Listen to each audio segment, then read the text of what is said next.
Welcome back, everybody, and thank you for joining me on another special stream.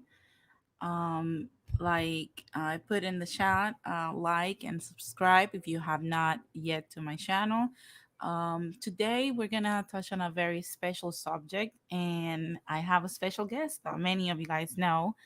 Ola Board is here with me. She reached out to me to make this video about Vincent Simmons, and we're gonna go over his case, right? So that we can speak about this case, and also we're gonna review the evidence of it and decide and make our own opinions on, is Vincent Simmons really guilty? So before I wanted to let you guys know that I found the information that I promised you Monday I was gonna have for you guys regarding Colombia. Like, as you guys see, our background is still the Colombian flag, because we stand in solidarity with them. So I will share that today.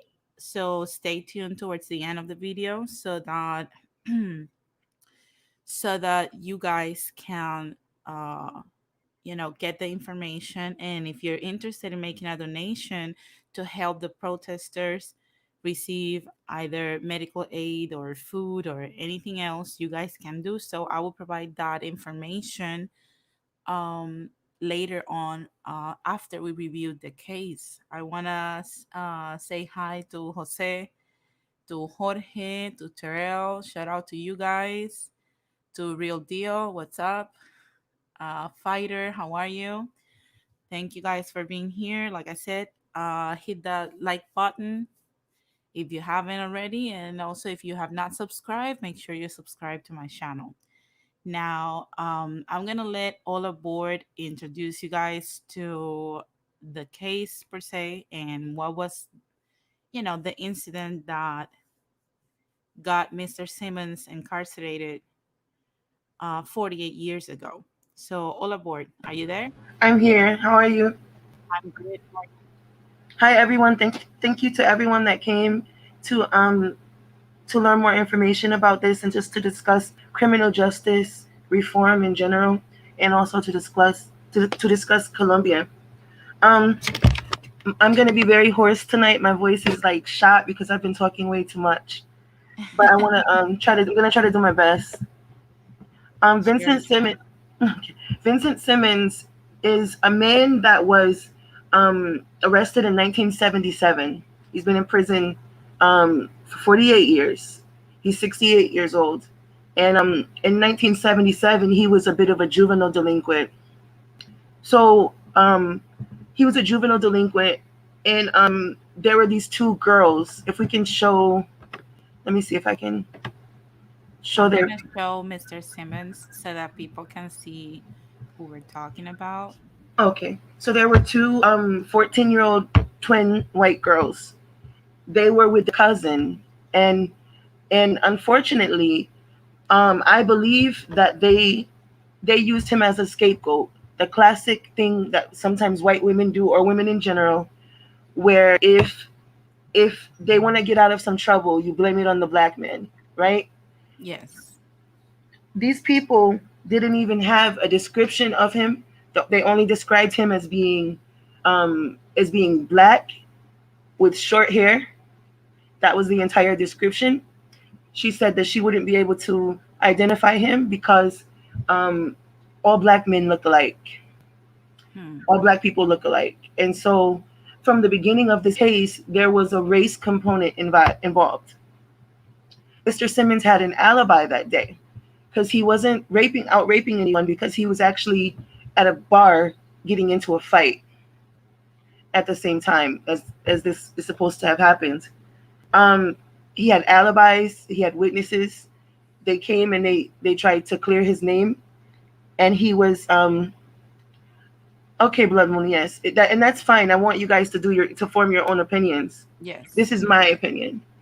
He had allies, and they went to court to the police to say that he was with them, but they systemically dismantled the credibility of all of his witnesses, while at the same time expecting no sort of information or credibility from the alleged victims. He was put in a lineup and he was handcuffed. He had a tag on his shirt. So he would have been the person that would have been easily identifiable. But really, I think this case boils down to him being a troublemaker and them wanting to get rid of him, get him out of the town because he was causing trouble. And I think with the white girls, I think that they were probably involved with their cousin, because to this day the cousin will not corroborate any of their story. And so since that's happened, um, I mean, there's been numerous things in the case that are just discrepancies. The way that the law system works, whether you believe he's innocent or not, you're supposed to have a right to a fair trial. You're supposed to be convicted beyond reasonable doubt. And there was so much doubt in this case that I think he at least deserved a new trial. He was convicted within a few, like, let me see. He was convicted um, by a jury of 11 white men and one black woman. This is in Louisiana during the South. I mean, like the times where Jim Crow and all of those things were still pretty much very alive. So he was convicted by a jury of 11 white men and one black woman. And and a lot of the information that could have cleared him at the time was suppressed by the attorneys. The attorneys did not turn over all of the evidence to the defense, and that enough. That's enough of a reason to actually have a whole trial thrown out, because you have to turn over all of the discovery. He found out much later on, like maybe 20 years into his sentence, that there was evidence. For example, there was a medical report.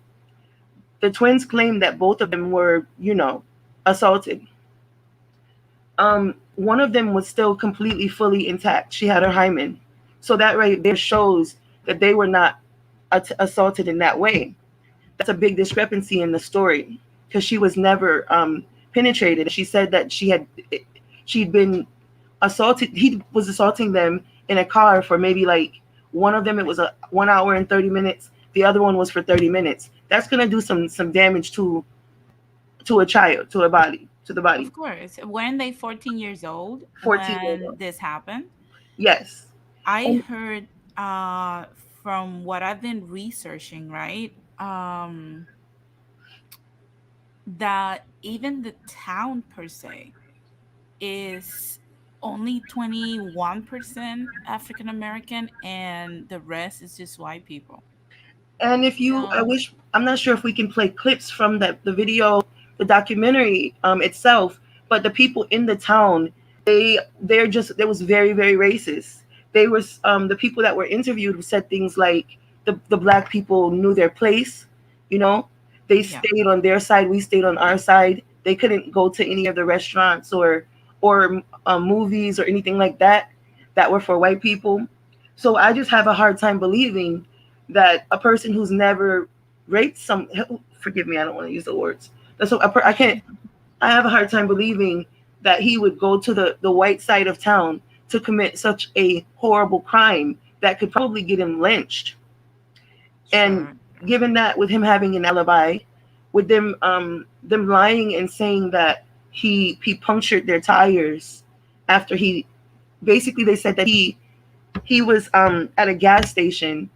They were stopping to get gas with their cousin, their 18-year-old cousin, and he said, "Hey," to the cousin, "you almost hit me." So they got into an argument. They were arguing, and then all of a sudden, you decide to give this black man a ride in your car, right? In a segregated town. Yeah. It just seems That's unlikely. very suspicious. It seems highly unlikely. And then the fact that they said he popped both of their tires in the front, and he punctured their gas tank. It would be very hard to puncture a gas tank. It's underneath the car.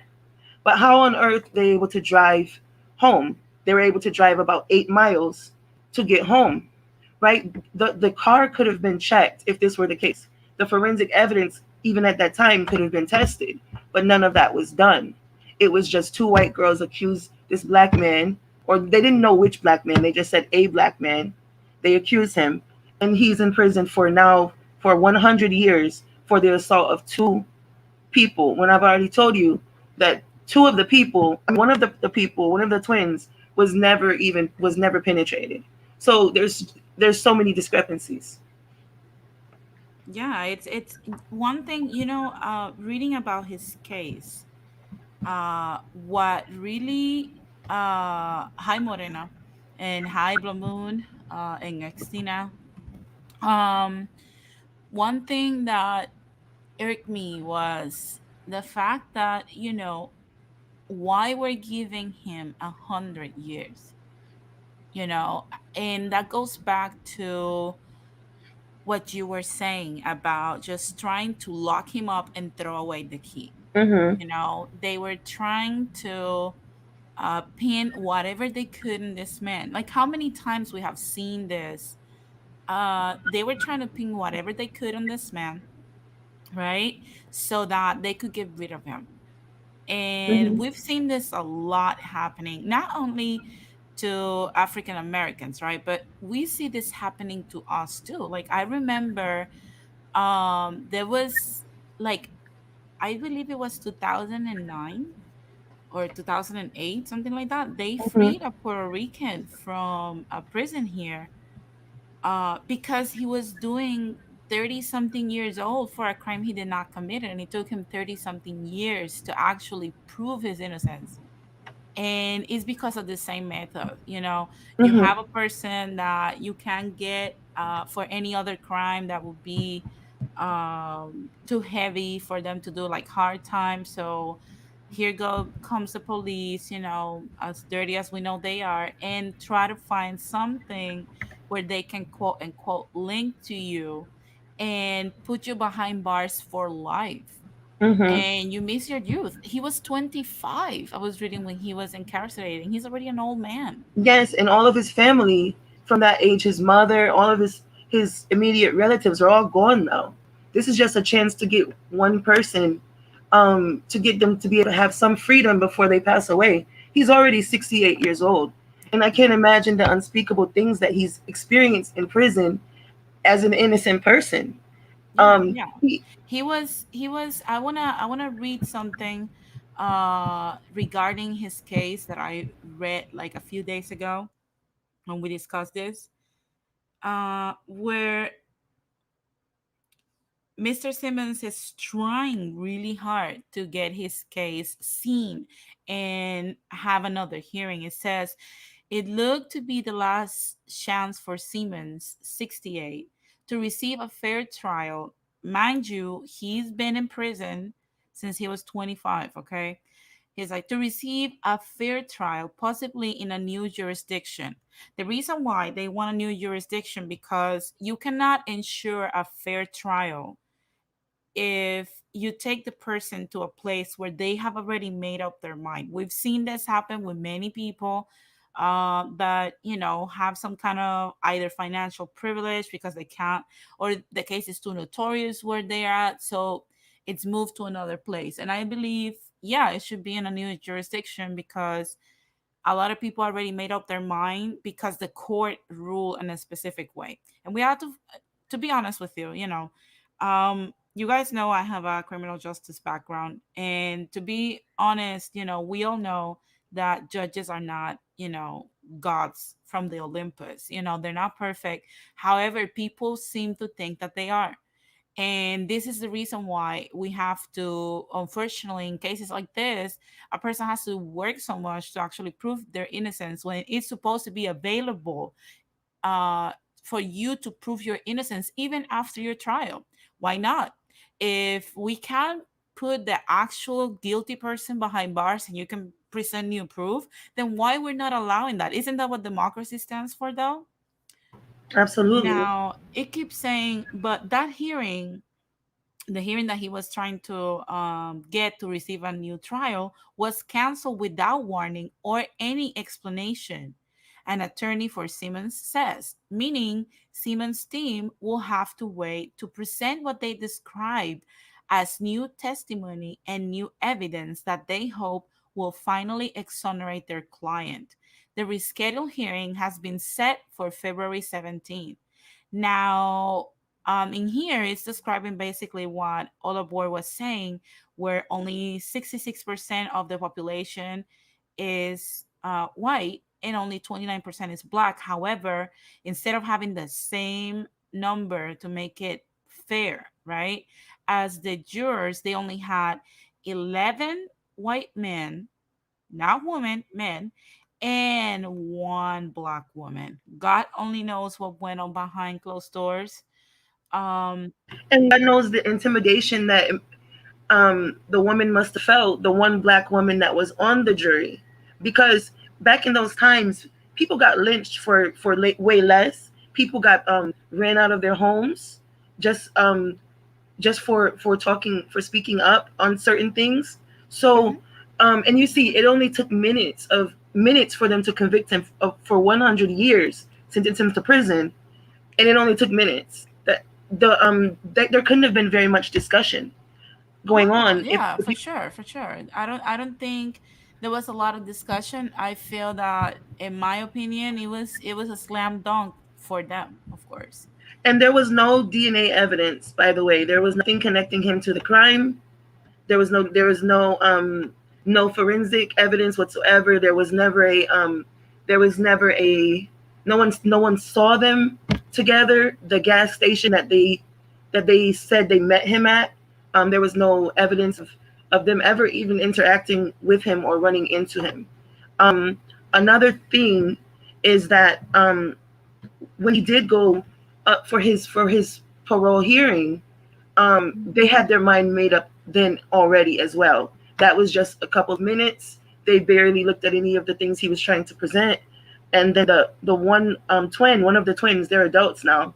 She came up and she pleaded, and she did the whole white tears thing, right? And now I'm the type of person, I'm always in support of women, right? I'm always in Yeah, support of women, me too, me too.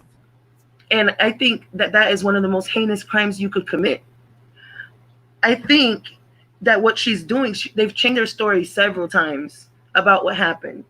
She puts on the tears, and they asked her why she made the comment about not knowing what the person looked like, and then 20 years later she's saying she knows what he looks like, and she if she gets the chance to meet him and stare in his eyes, she'll know that he was the one who did it. So he agreed to meet with her and her sister, and they didn't let him talk then either.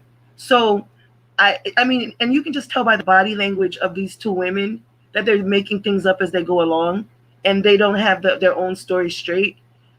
Um, one more thing is the doctor who examined them. He said he doesn't see any evidence of rape. Forgive me. He doesn't see any evidence of the crime. Yeah. So that would have been very important information to turn over to a defense lawyer. Yeah, and not only that, let's not forget in 1977, the only access we had to DNA testing was um, the blood type. Blood We did type, yeah. not had an accurate DNA testing until the 90s. Mm-hmm. So we saw many people, okay, many people here in America being convicted wrongly because literally they were in the wrong place with the wrong behavior, right? In the wrong time.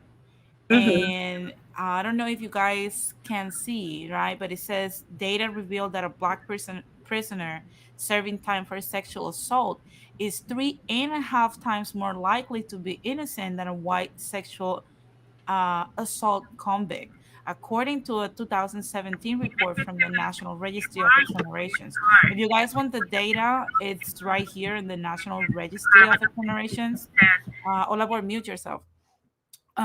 Every time somebody is exonerated in America, there is a report that is sent to this registry, and you can see that, for every white person, there's 3.5 black person being exonerated now, like years after they have been convicted.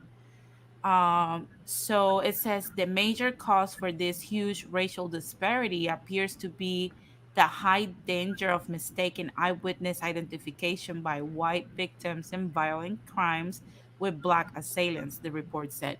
And listen, there's a lot of people that will try to say that what we're doing is because we're trying to say that the this man was an angel. By any means, this is not what we're saying. And we're not saying that this only happens to African Americans. Like I stated before, this also happens to Latinos.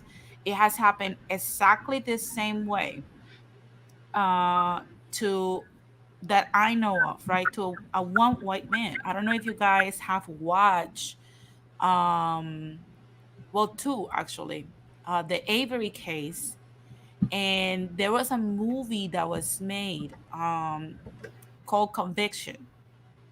And if you guys have not watched a movie that was also in the 70s, if you were a poor white person, let me tell you something. Back then, and you were like a troublemaker, you know, you like to get into fights in a bar or something, like this man, he was put to prison the same way Mr. Simmons was. There was no evidence that he killed that woman. There was no evidence that he did anything wrong, but the cops just didn't like him. And they tried every avenue to exonerate his name, right? And the problem was that the police at that time was so corrupted that they will never allow anything that will shame them to happen.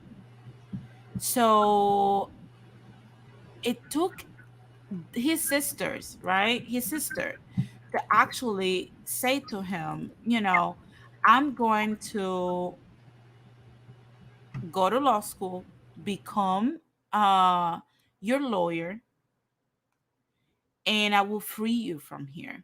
And if you guys believe it or not, I'm gonna share the screen so you guys can see the man that I'm talking about, which his name is Kenny Waters.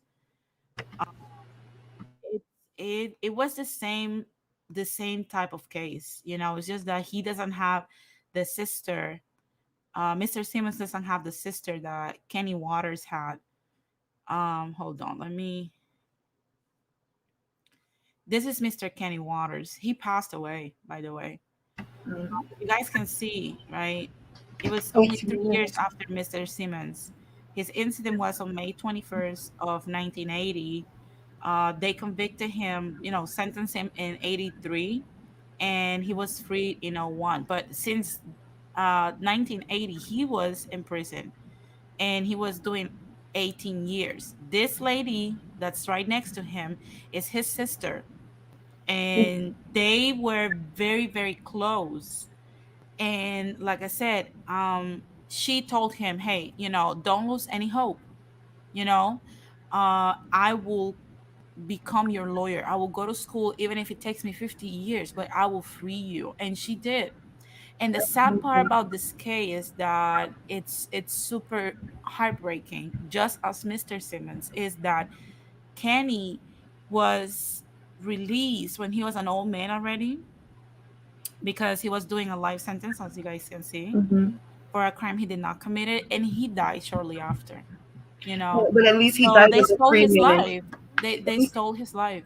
at least he died as a free man, because Thank God. Thank that God. would be like, that's one of my biggest fears, is to think that, I mean, to be locked away for something you didn't do and no one believes you, and you're being exposed to so many horrible things. You're being exposed to sexual assault, especially if you have charges that say Yeah.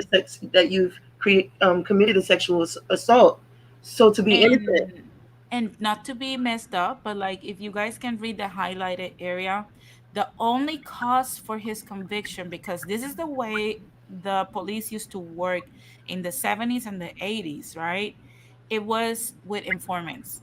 You only needed witnesses and their word to actually have your case, because if you have a police officer and you have a witness that say, hey, I see this person, because that's what happened to Mr. Kenny Waters. Somebody said, oh no, I saw him walking by, right? And the police and quote unquote informants, right, which were people that were paid off Mm-hmm. or threatened and intimidated by this police officer lady that hated Kenny, right? So they were the only people, and even his baby mama was threatened to be a witness in his trial against him. Now, if you guys can also see in that same column, I'm gonna highlight what exonerated him later on, and it was that DNA, right, was properly done, and it was not a match. And even so, if you guys, like I said, have not watched the movie Conviction, go ahead and watch it. I can guarantee you it's one of the best you know, movies involving revolutionary cases.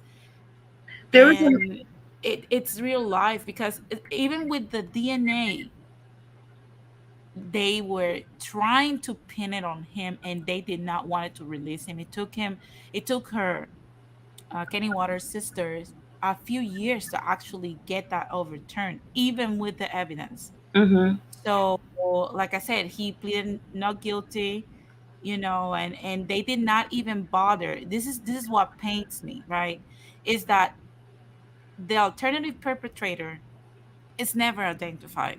The police decide that if you're attacked, right, your life or your peace of mind or your, safety is not important enough for them to investigate And find the truth. your incident properly. So they will leave a criminal on the streets, but convict the wrong person that did not do anything to you.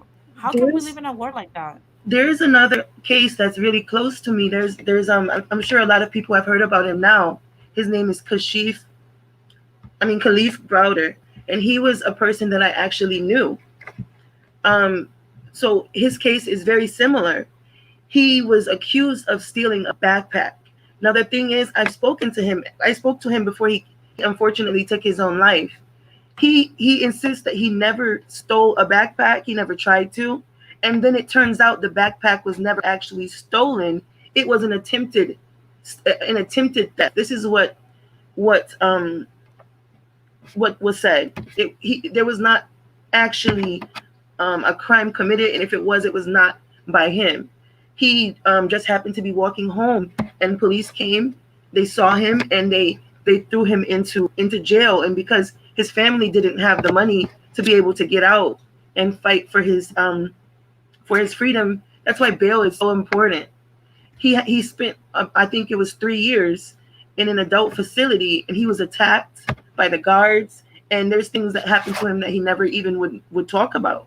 But Yeah, he and ended up look, taking his own life. Blood Moon said if those girls were checked out after the incident, then there had to be some kind of kit that collected fluids. Or Blood Moon, this was in 1977.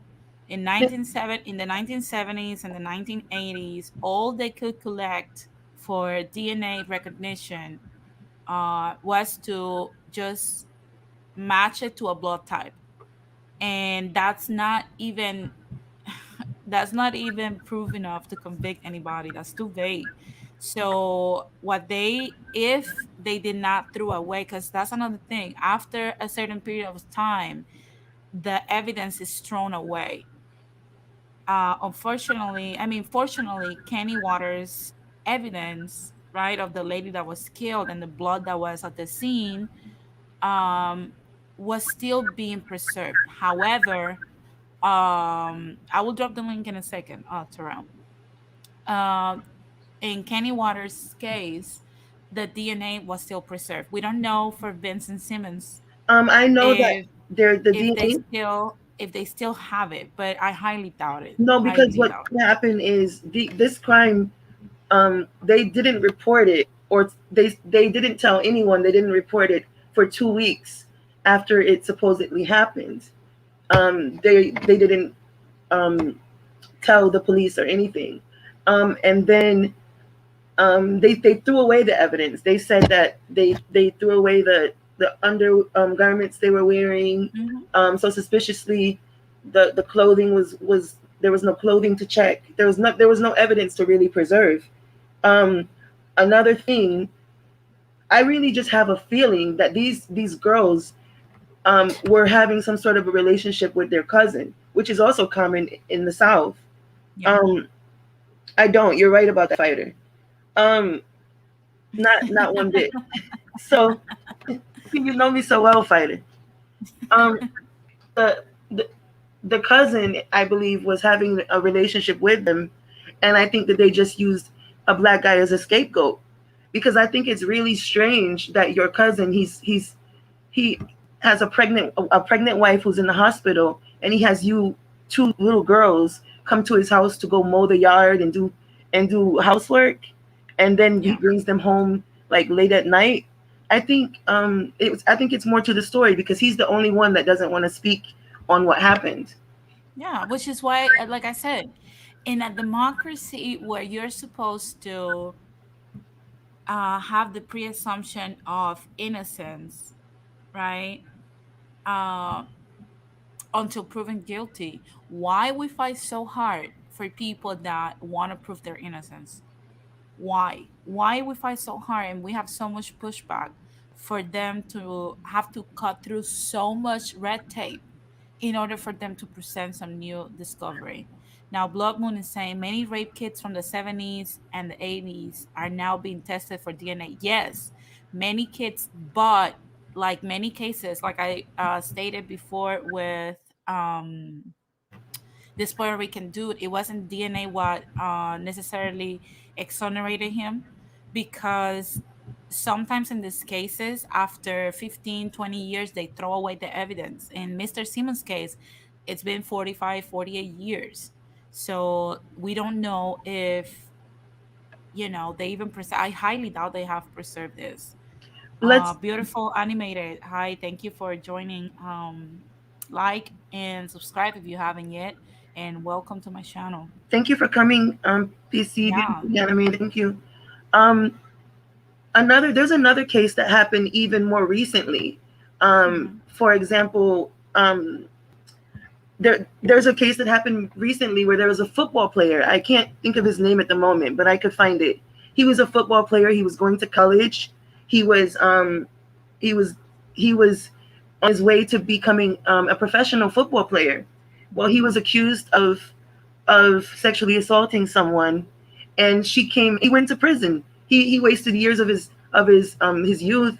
He went to prison, and then she came out and she admitted that she lied, and she was a white girl as well. But I think the thing about it is protecting white virtue is so important. Protecting Yeah. the sanctity of white women is like this country's number one priority, because victims of assault that are other races do not get the same sort of conviction rates. They don't. Yeah, there's no outrage for when somebody that's not white, gets sexually assaulted, or gets any crime. Like literally, you can call right now, and for example, if you are in like a hostile situation or anything like that, you can call the police, and they will take their sweetest time to actually, file reports and even show up, and people say, oh, they take 2 to 3 minutes. Look, in 1 minute, in 1 millisecond, you can be shot. Yeah. Okay, the fact that they take 2 to 3 minutes when we have so much money allocated into the police, it's ridiculous. Oh, but let it be a white girl that's being assaulted in any way, that they will come from the sky. Yeah, they will fly over there like really quick, So to imagine convict two the white convict the twins. spooky Latino or black man. Imagine twins, 14-year-old white twins in 1977. He had no chance. Yeah, of Even being course. accused of something like that by two little twin white girls. Oh my God, no way, no way he's gonna get off of that. Then there's another Yeah. thing that I wanted to mention about about bail, the bail system. A lot of times, um, black and brown people are denied bail, or not, or given very high bails, because the purpose of bail is supposed to be so that you can pay it, that it's achievable. They weren't given bail, but Jeffrey Epstein was actually allowed to go home every day, every weekend. He would have to spend in prison for his first charge that happened way before he did this to the other children. He would be able to go to his office every day for like 11 hours, 12 hours, and he said he was working. He Look, can go to his in office. all in all honesty, the bail system works like this. Depending on how much of a threat you are to society and how much of a flight risk you are, they will allocate an amount of bail that, bail is not supposed to be punitive as Hmm. opposed to a sentencing, right? A Hmm. bail is supposed to be, like I said, it's between the fact that depending on how much of a threat you are to society, and also the flight risk. And nine times out of 10, because of the concept of being super predatory, that was created and formulated by another white woman. Because this was Mrs. HC. I'm not gonna mention her name, Mm-hmm. right? But she came up with that concept of Latino and African American males being super predators, Mm-hmm. And that's why the and chief never get their vote. we are perceived like that even before. It came out of their mouth, Well, listen, with in the Trump, 90s. and with Trump, what he said, that's what steamrolled his campaign. That's what started everything. Is accusing Latinos and Hispanic people of being assaulters. And everyone just took that, and it's a traditional narrative. The, the Yeah. the thing about white supremacy is it doesn't change very much. They use No. the same exact tropes over and over. They just say Yes. them differently. Yeah, yeah, for sure. It's like I said, it's a game that's rigged for you and me to lose. And like I said, with no substantial evidence more than they said and he said and she said he said, there's no more evidence in Vincent Simmons' case. That's not supposed to be enough for a conviction. Hmm. If now try to close your eyes and envision yourself having the best day of your life or chilling out, and then all of a sudden, they arrest you, and because somebody said that somebody that looked like you, right? Because everybody looks the same, right? But somebody that looks like you committed a crime and you're sentenced to, let's say, 50 years. Let's not even say 100. Let's say you're sentenced to 50 years and you're trying to prove, hey, I was not the person you were looking for, and the state will not allow you. Now imagine that's the nightmare that Mr. Simmons has been exposed to. Now, if there's no evidence more than just what they said opposed to what he's saying, and his alibi, his witnesses, his evidence that he wasn't even in the place, then did he really committed this crime? Can we prove beyond reasonable doubt that he committed this crime? That is my question. you know as Free World is saying, white privilege, yeah, it's an amazing thing, man. uh it's I mean, I understand now why so many people are cooning to aspire to some kind of whiteness, because they feel that it comes with a package of privileges that will even exonerate you in guilty cases that you should be prosecuted on. But I'm going to drop the link Thank in a you. second so that people can interact with Olabor, which, like I said, I did this because she approached me about it and it caught my curiosity. But before I do that, I promised you guys on Monday I was going to look for information on how you can contribute to the ongoing struggle of our Colombian brothers and sisters that are currently protesting their government for trying to basically starve them with this new tax that they pretend that people that make only $228 a month, they believe these people can pay $4.5 million in taxes. Meanwhile, the wealthy are only paying 27% of this 6.3%, $6.3 million. So, like I said, I'm gonna share with you guys where we can help them, where we can donate, and what I found so far, right? So give me 1 second, guys. Now, there's two types of donations that you can make, because even before the taxes, people were starving. And I'm gonna show you guys the first one. This one here is to donate food. If you happen to have a company or you're just an individual, right? You can make either a one-time donation, a monthly donation, or if you're a corporation, you can also donate. You just have to go to teco.org/Colombia/donar, which is donation. I'm going to highlight it eventually. But if you guys cannot find it, right, just look for Teco in Colombia. I highlighted it so you guys can see it. Let me move it up. And on Teco, you can decide if you want to donate just now, one time donation, if you want to donate monthly so that they can create in these crates, they make packages for families to have food.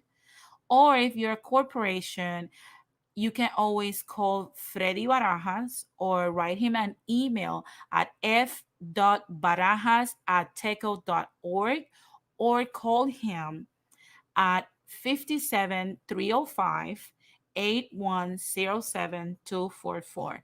He's the director of corporate alliances. So if you have a corporation or you have a company and you want to make a small contribution, you can write it off completely. Um, and you want to support what they're going through, you can contact Mr. Barajas. And if you have any trouble, just write him an email and ask them how they can assist you in your donation.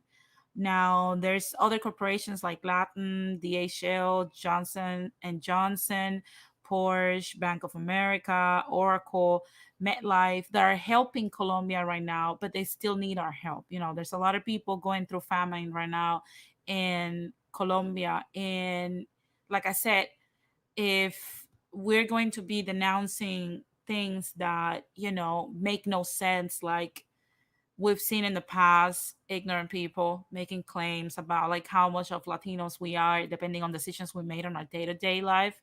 This is the chance, this is the opportunity to actually feed our people. Okay, our people are starving. This is the time to concentrate all of our energy and focus on what's important, which is feeding them. Now I'm gonna for the protesters, what basically they are doing right now is that the only donations they are accepting are basically for medical assistance during the protests. Okay. So, because as you guys know, um, many of the Colombian police is being so corrupt and so aggressive that it's shooting people on sight. And sometimes they need assistance, medical assistance right away, and they cannot get it or have access to it for many reasons, right? So a group of young men and women created a space for donations to be received internationally, right? And I'm going to share with you, if you guys bear with me, the information. But basically, these groups of free fighters, right, are helping Colombia in their struggles with the police. So, thank you, King, for watching the show. I appreciate you know that you're here. Now, like I said, I'm going to share with you guys where you can make a donation directly.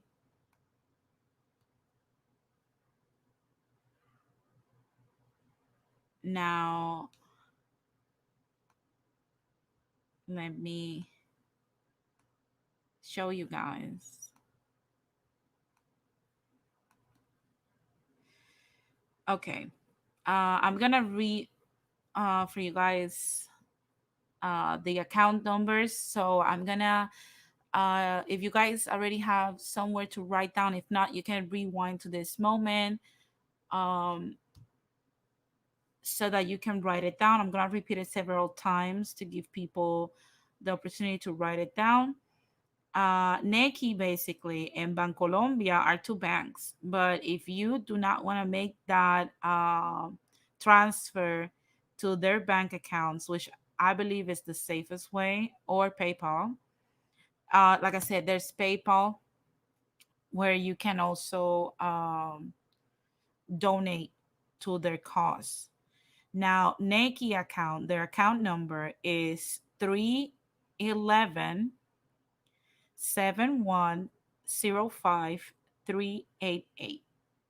I repeat, the Nike account number where you can't make a direct donation via transfer is 311-7105388. If you're going through PayPal, you have to look for Sanint Levi, which is the young man that started this whole medical help and assistance for the protesters. Again, on PayPal, look for Sanint Levi. And if you are not successful with these two options, or they're too difficult for you to make a donation through that, you can always make a transfer to Bank Colombia, and the account number is 91200286249.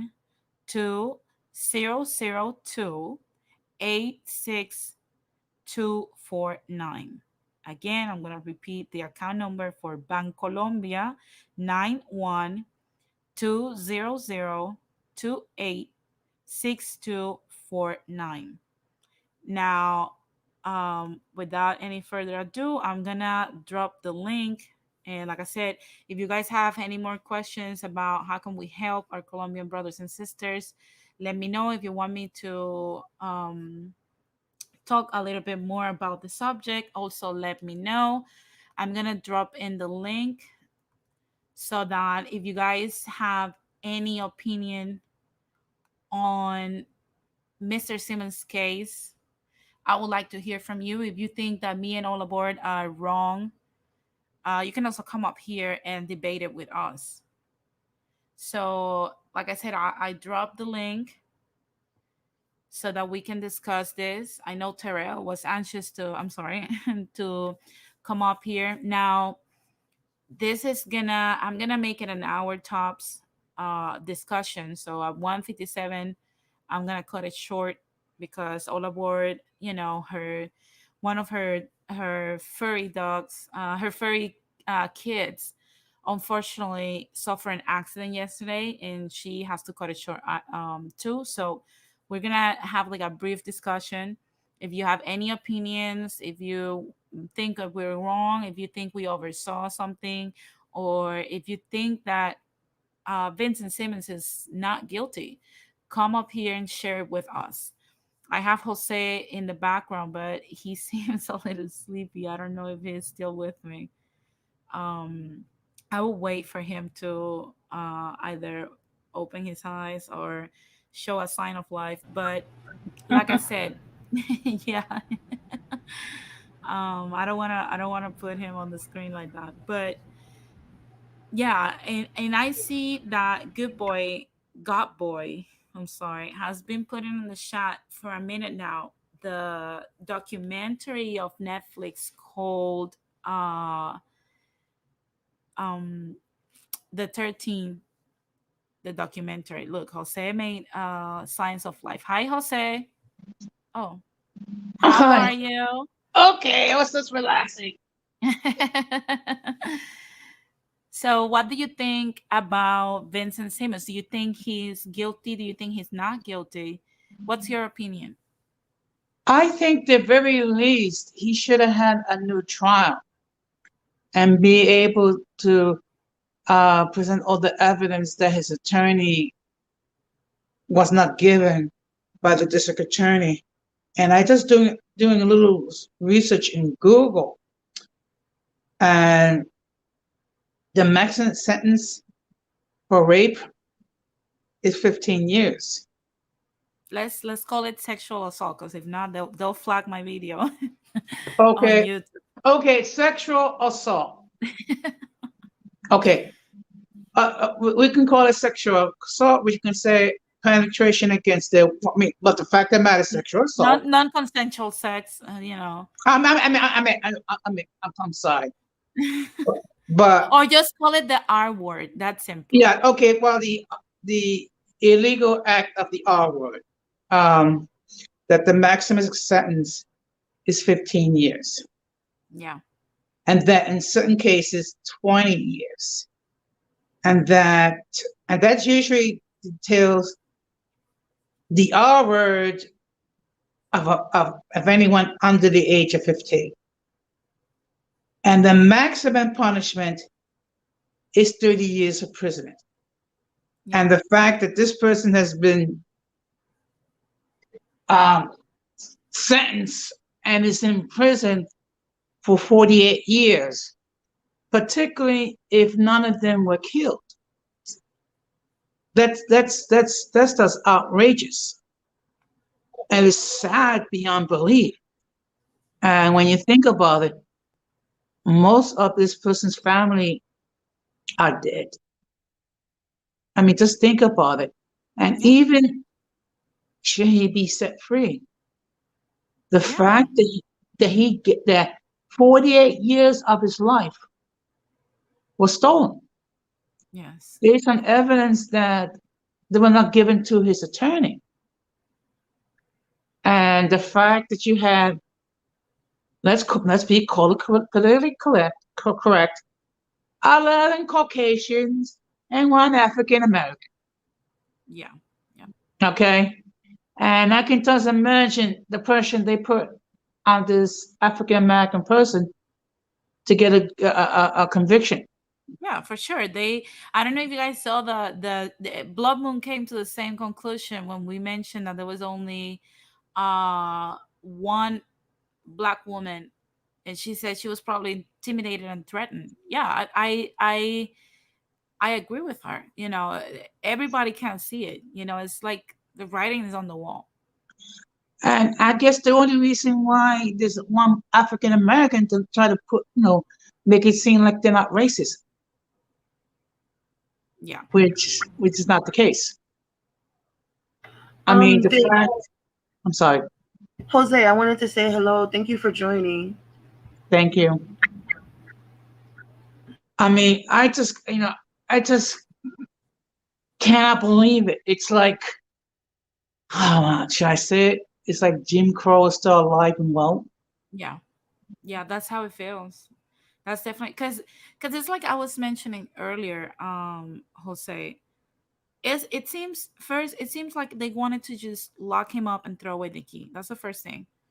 And then Mhm. second of all, if you think about it, we live in a democracy. We're supposed to be innocent until proven guilty. And even it has to be beyond reasonable doubt. There's not enough evidence to prove beyond reasonable doubt that he was guilty. And then on top of that, if he's trying to expose new discovery of evidence now after so many years of being convicted, then why we make it so difficult for people to prove their innocence? Why we're making it so difficult for us to go and catch the real criminal?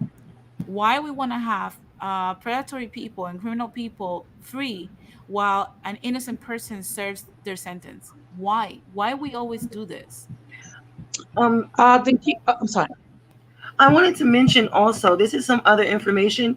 He was never charged with the R word. What he actually was charged with, this is what he was convicted of, was attempted aggravated. That means attempted. They're saying right there that he didn't do it. So for an attempted aggravated assault, he was given 100 years. Oh dear God in heaven. And the reason was I'm sorry. because I'm sorry. I'm sorry. Please forgive me. It's just that I'm just in shock and ashamed. Yeah, me too. I mean,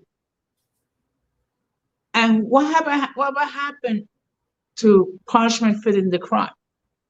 I mhm. mean, I mean, and then what makes it worse that there was evidence that was hidden that at least he could have have gotten a new trial, and the fact that evidence was sitting in front of him, shameful. And when he does get a new trial, and if he does, a lot of the witnesses, his alibi, his the people who were vouching that they were with him at the time, they're going to be gone too. Most of those people are gone. So it's not even giving him the right to have a fair retrial.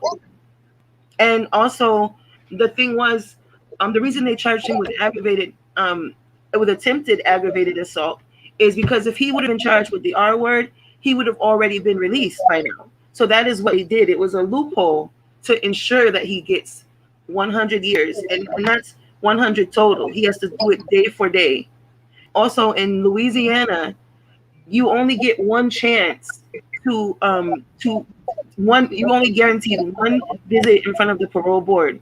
So his visit came to the parole board came after 20 years of serving, and they wouldn't even look at his information.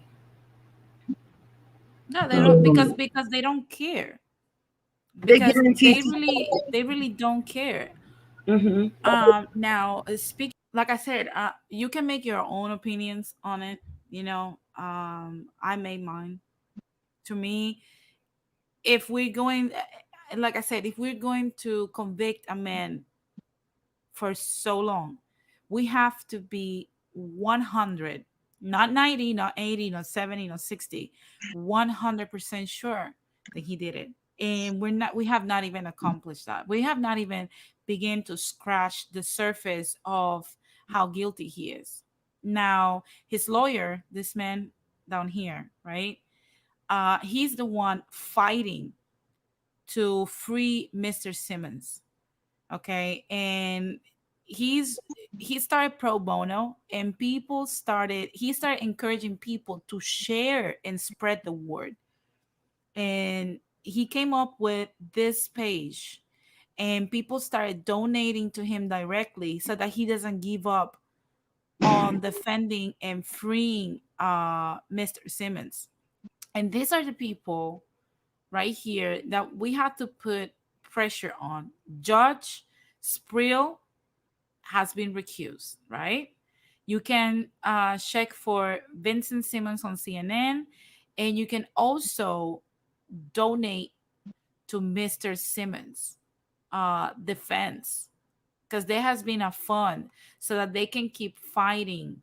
This is how he looked like when he was incarcerated, right? If you want to make a donation, right, so that they can keep fighting to free Mr. Simmons, right, you can go to PayPal and go to legalfundvincent@gmail.com. I'll repeat it again: legalfundvincent@gmail.com. And you can make $1, $2, $3 donation. Doesn't have to be hundreds of dollars, whatever you can, because that also helps him purchase food, paper, stamps, and other personal necessities. Why he needs food, paper, and stamps? Because we know that, in prison, you get crappy food that is not healthy for you. Also, he needs paper and stamps because Mr. Simmons is working to free himself from inside. Okay, so like I said, he has to do all of this, even though he has legal representation, but he has to also help his case move forward. So if you want to help him with paper, food, and stamps also, and you want to send him money, download the JPay app.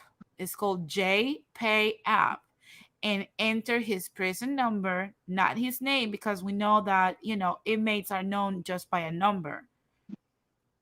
His prison number is 85188, and you locate him in the system so that he can continue the fight for his freedom.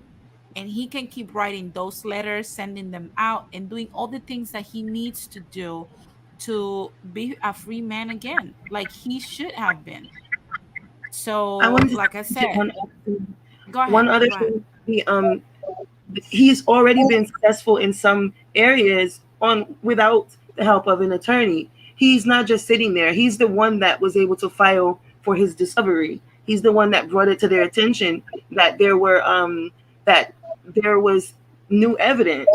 So he is doing the work. One last thing I wanted to mention about it that I forgot is the police actually shot him in the chest the day that they arrested him. They claimed that he was trying to attack someone, a police officer, but he was actually shot in the chest. On their Hmm. report, when they wrote about it, they claimed they shot him in the arm. But they Jesus. fully intended for him to die on the floor of the police station. But somehow miraculously he survived. And his trial from arrest to conviction was less than 2 months. And Yeah, I saw that. I saw that. It was so fast that there's no way, you gave him a fair trial. Like there's no way in 2 months you can't. where's the discovery? His Yeah, defense team, or his his free lawyer, his public defender, really didn't argue in emotions. So the defender, you have to remember, this is a small town. Everyone yeah, knows everyone. So yeah, I'm sure the defender was just as willing to see him go to prison as the prosecutor. yeah. I'm so, and I'm gonna say this. You guys know, if you watch my interview with Radical Latino, you guys know why I stopped, and I decided not continue law school. Uh, the system. These are moments where the system disgusts me. I have no other way of explaining it. I'm disgusted. You stripping people of their whole lives for no reason other than just hate. I have no problem with convicting low lives that commit crimes. I have no problem with that.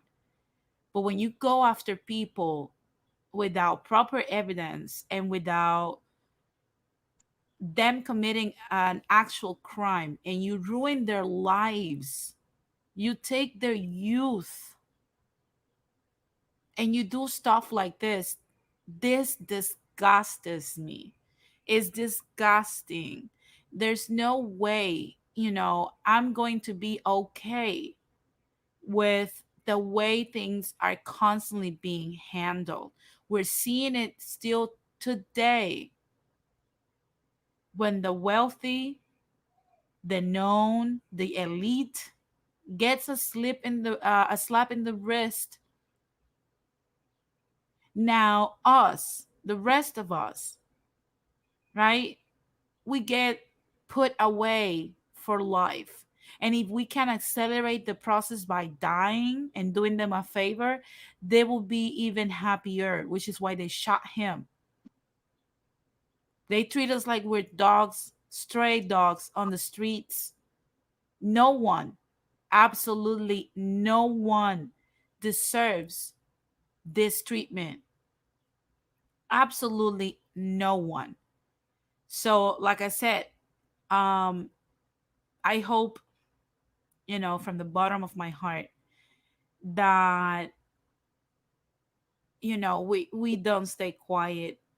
We start, like I said, take it to your social media. If you can't donate, you know, make your donation, help Mr. Simmons, send letters to people. Let's make this case known again. Let's bring attention to it. If he has to stay in jail and it turns out, hey, he's guilty, fine by me. There's no problem if he's guilty. But if he's not, how are we gonna go to sleep at night knowing we're putting people's lives away, we're locking them away forever without them having the right to a fair trial just like everybody else? And that's the Why thing. we're okay with this? For the Go ahead, system, Orlando. when there is an injustice against one person, they say it's an injustice against all of us. Because really, any one of us, especially like, well, men, any of the men could be in this same position. Yeah, definitely. It's like the same thing that I said on yesterday's stream with Andrea. The system, once again, seems to never work for the common folk. It never works for the bulk of the population. It only works for the elite. It never works for us. So it's like I said, I know, you know, I've asked you guys, to, bring attention to many other things. But this case, like I said, if you're not still convinced that we need another trial, at least to actually see in real time what Mr. Simmons really did that day when they claim he was sexually assaulting these girls. If you believe that he doesn't deserve a fair trial, well, that's your belief. I believe that all of us deserve a fair trial. There's nothing wrong with that. We're not, if we're wasting money on killing people overseas and these endless wars, we can't spend the money in giving this man another trial. We definitely have it. We have to. We have to make this known. We have to pick up the phone. If you cannot donate money, I'm not asking you necessarily to donate, but if you can't donate, it's time to start calling these places. Start filling up their answering machines.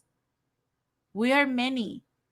Let's start putting pressure in the system so that people know better than to just give us a crappy trial just to get us out of the way and that we can be locked up for life. And also because there's labor. Prison is a very big business. They make billions off of prison labor. It's the only way that slavery is still legal in the United States is because of the exception in the 13th Amendment that says you that slavery is abolished except for people who are incarcerated. So they're working for corporations like Walmart making clothes and they're only getting paid pennies, not even enough to buy something from commissary. So Yeah, the labor is what Blood Moon. That's what the 13 documentary that God was mentioning mhm. earlier. That's what that documentary is about, and you will discover that inmates like Mr. Simmons represent income or a commerce for corporations in America. They generate $454 billion per year for corporations. And you and me have both heard about how even our Vice President Kamala Harris decided that labor was more important than to free people still serving time in California, even though marijuana has been legal since 1996. They still have to stay serving a time for a crime that is not even illegal anymore because they need the labor. So that's how they see us. Blood Moon says until more minorities fill up the positions of most the police departments, courts, Congress, etc., things won't change. Blood Moon, it doesn't matter. I don't know if you guys are familiar with Alexandria Ocasio.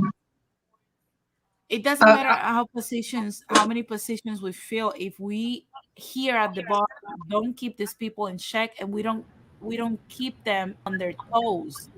Mhm. These people are supposed to be scared of the population. I don't know why we act like we have to be scared of them. And I'm not saying you are. I'm just saying the majority of us act as if we're scared of the government. No, they should be scared of the people. Otherwise, they will be able to abuse you. And this is just one more piece of evidence of the abuse that we go through by our own government. I want Similar to to Colombia. yeah, I want to introduce Bro Tep. Thank you for joining in, Bro Tep. Hey, How brother. are you? Hey, what's going on? I'm good, good. What do you think about, do you think, I don't know how much you have heard from the stream, but do you think Vincent Simmons is deserves a fair trial, or you think that we should just forget about it and lock his life away? Well, I think everyone deserves a fair trial, even a scumbag like Derek Chauvin. So if he deserves a fair trial, and we all saw him commit murder, then this dude already right Mhm. deserves a fair trial. Off rip. But also to kind of ride on what all aboard was saying. When I was out in Georgia, these people are making a grip. They're making money hand over fist off of basically incarcerated people. All right. Yeah. So we had a few real estate properties that needed to that needed to have some work done, and the state they told us we ran out of time. They're gonna have to do it, and then we're gonna have to pay the state, right? Like they're gonna you know basically send people to do it and then charge us. We were like, all right. So we expected like we expected contractors and people in hard hats and other kinds of people to show up and do it, but nah.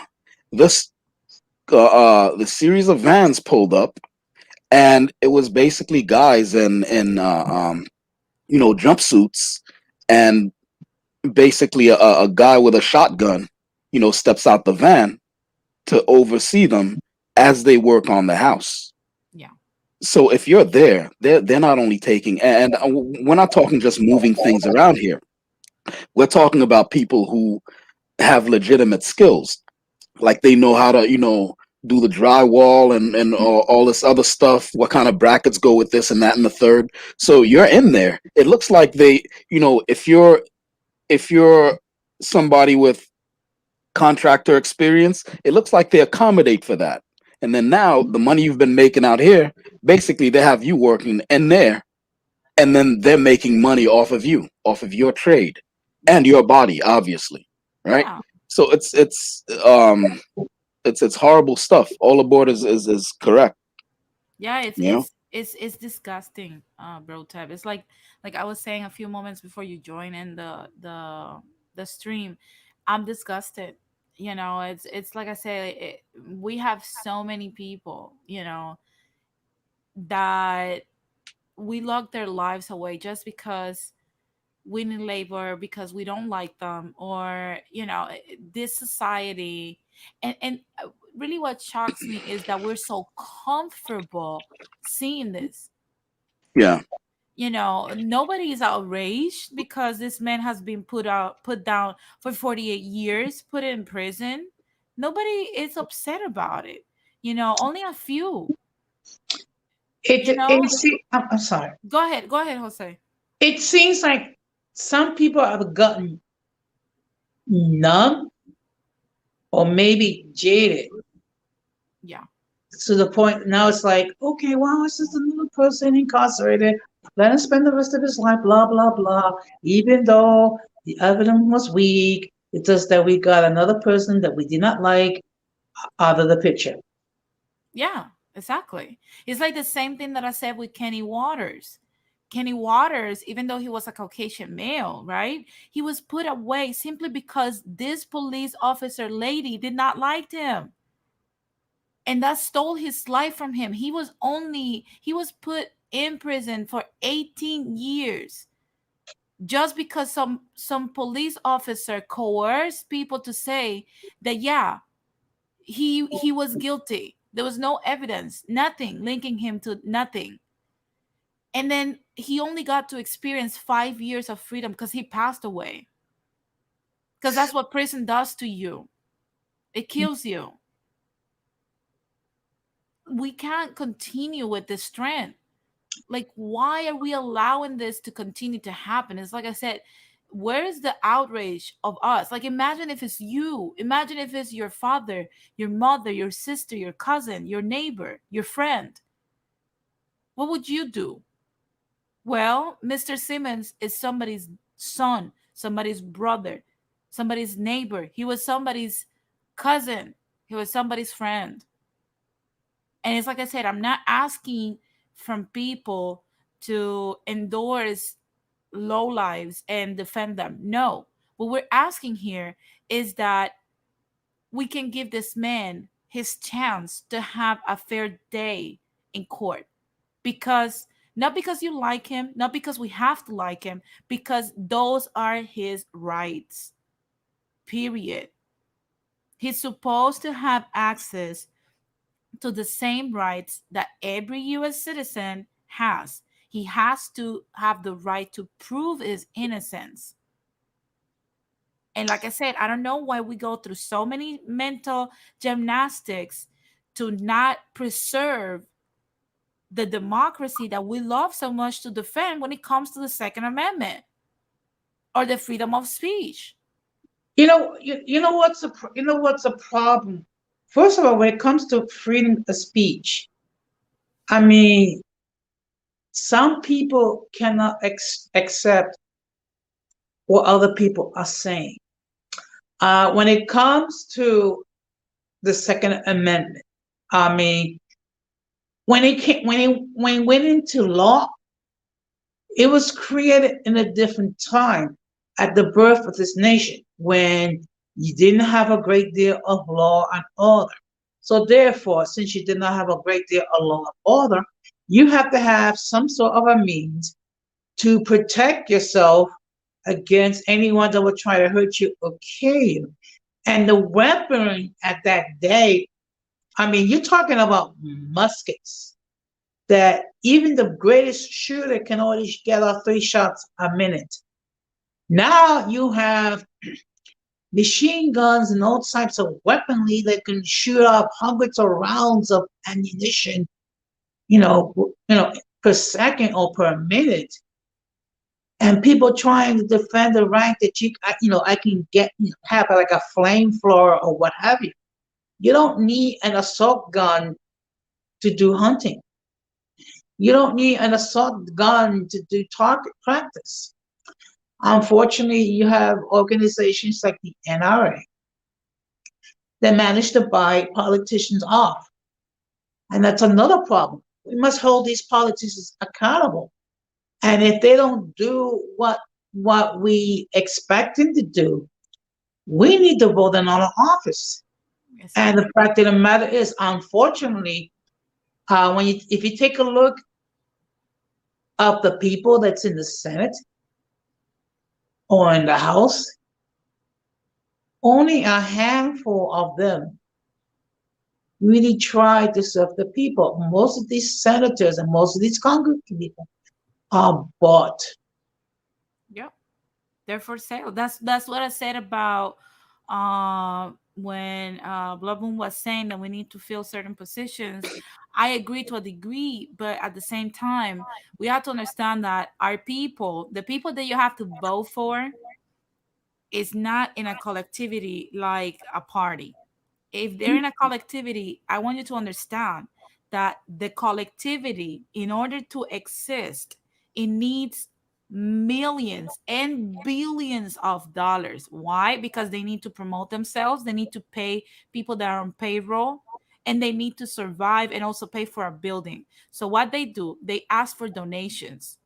Now, in the past, we have a regulatory system that used to say, hey, we're going to cap the donations at this specific amount. Now, it was in 2015 when they removed that cap, and now you can make millions of dollars in donations to the politician of your choice. So basically, you can have a politician in your pocket and it's legal. Uh, who's the gentleman? I want to know who I'm addressing. Jose. What's your name, sir? Jose. Yes. Who do you believe then should have the flamethrowers and the Gatling guns? My point is this. I mean, Only the state? what I'm saying is the following. I mean, if you're going to own a weapon, Hmm. okay, own a weapon, there has to be some sort of a process. First of all, they have to go through some sort of analysis to make sure that you're mentally there. Yeah, Okay. definitely. I agree 100% with that. Okay. Yeah. And it's one thing to have a gun or a rifle. Okay. As long as you're responsible, fine. I would never own a gun. I would not own a weapon. I mean, um, okay. But when it comes to like an AK, like an AK-47 or whatever, and please excuse me because I'm not all that Yeah, swift that's all with right, guy. technology, but Hmm. What is your legitimate reason to have a license to own a weapon that can shoot off, say, 300 rounds a minute or 400 rounds a minute? I personally Well, have an AR-15, and I believe in the Second Amendment fully. I think that if I would gladly give up my rifle if if they decided that they are gonna get rid of them, they could definitely do a buyback with me because for me it's just curiosity. It's but I enjoy going to the gun range, you know, and also if someone is allowed to have them, I would like for it to be me as well. Now if they make a law where they're not selling them, they're illegal, then of course I would support that. If they got rid of all the guns, I would support that as well. But when you have these nutcases running around with them, then I want to have mine too, for protection.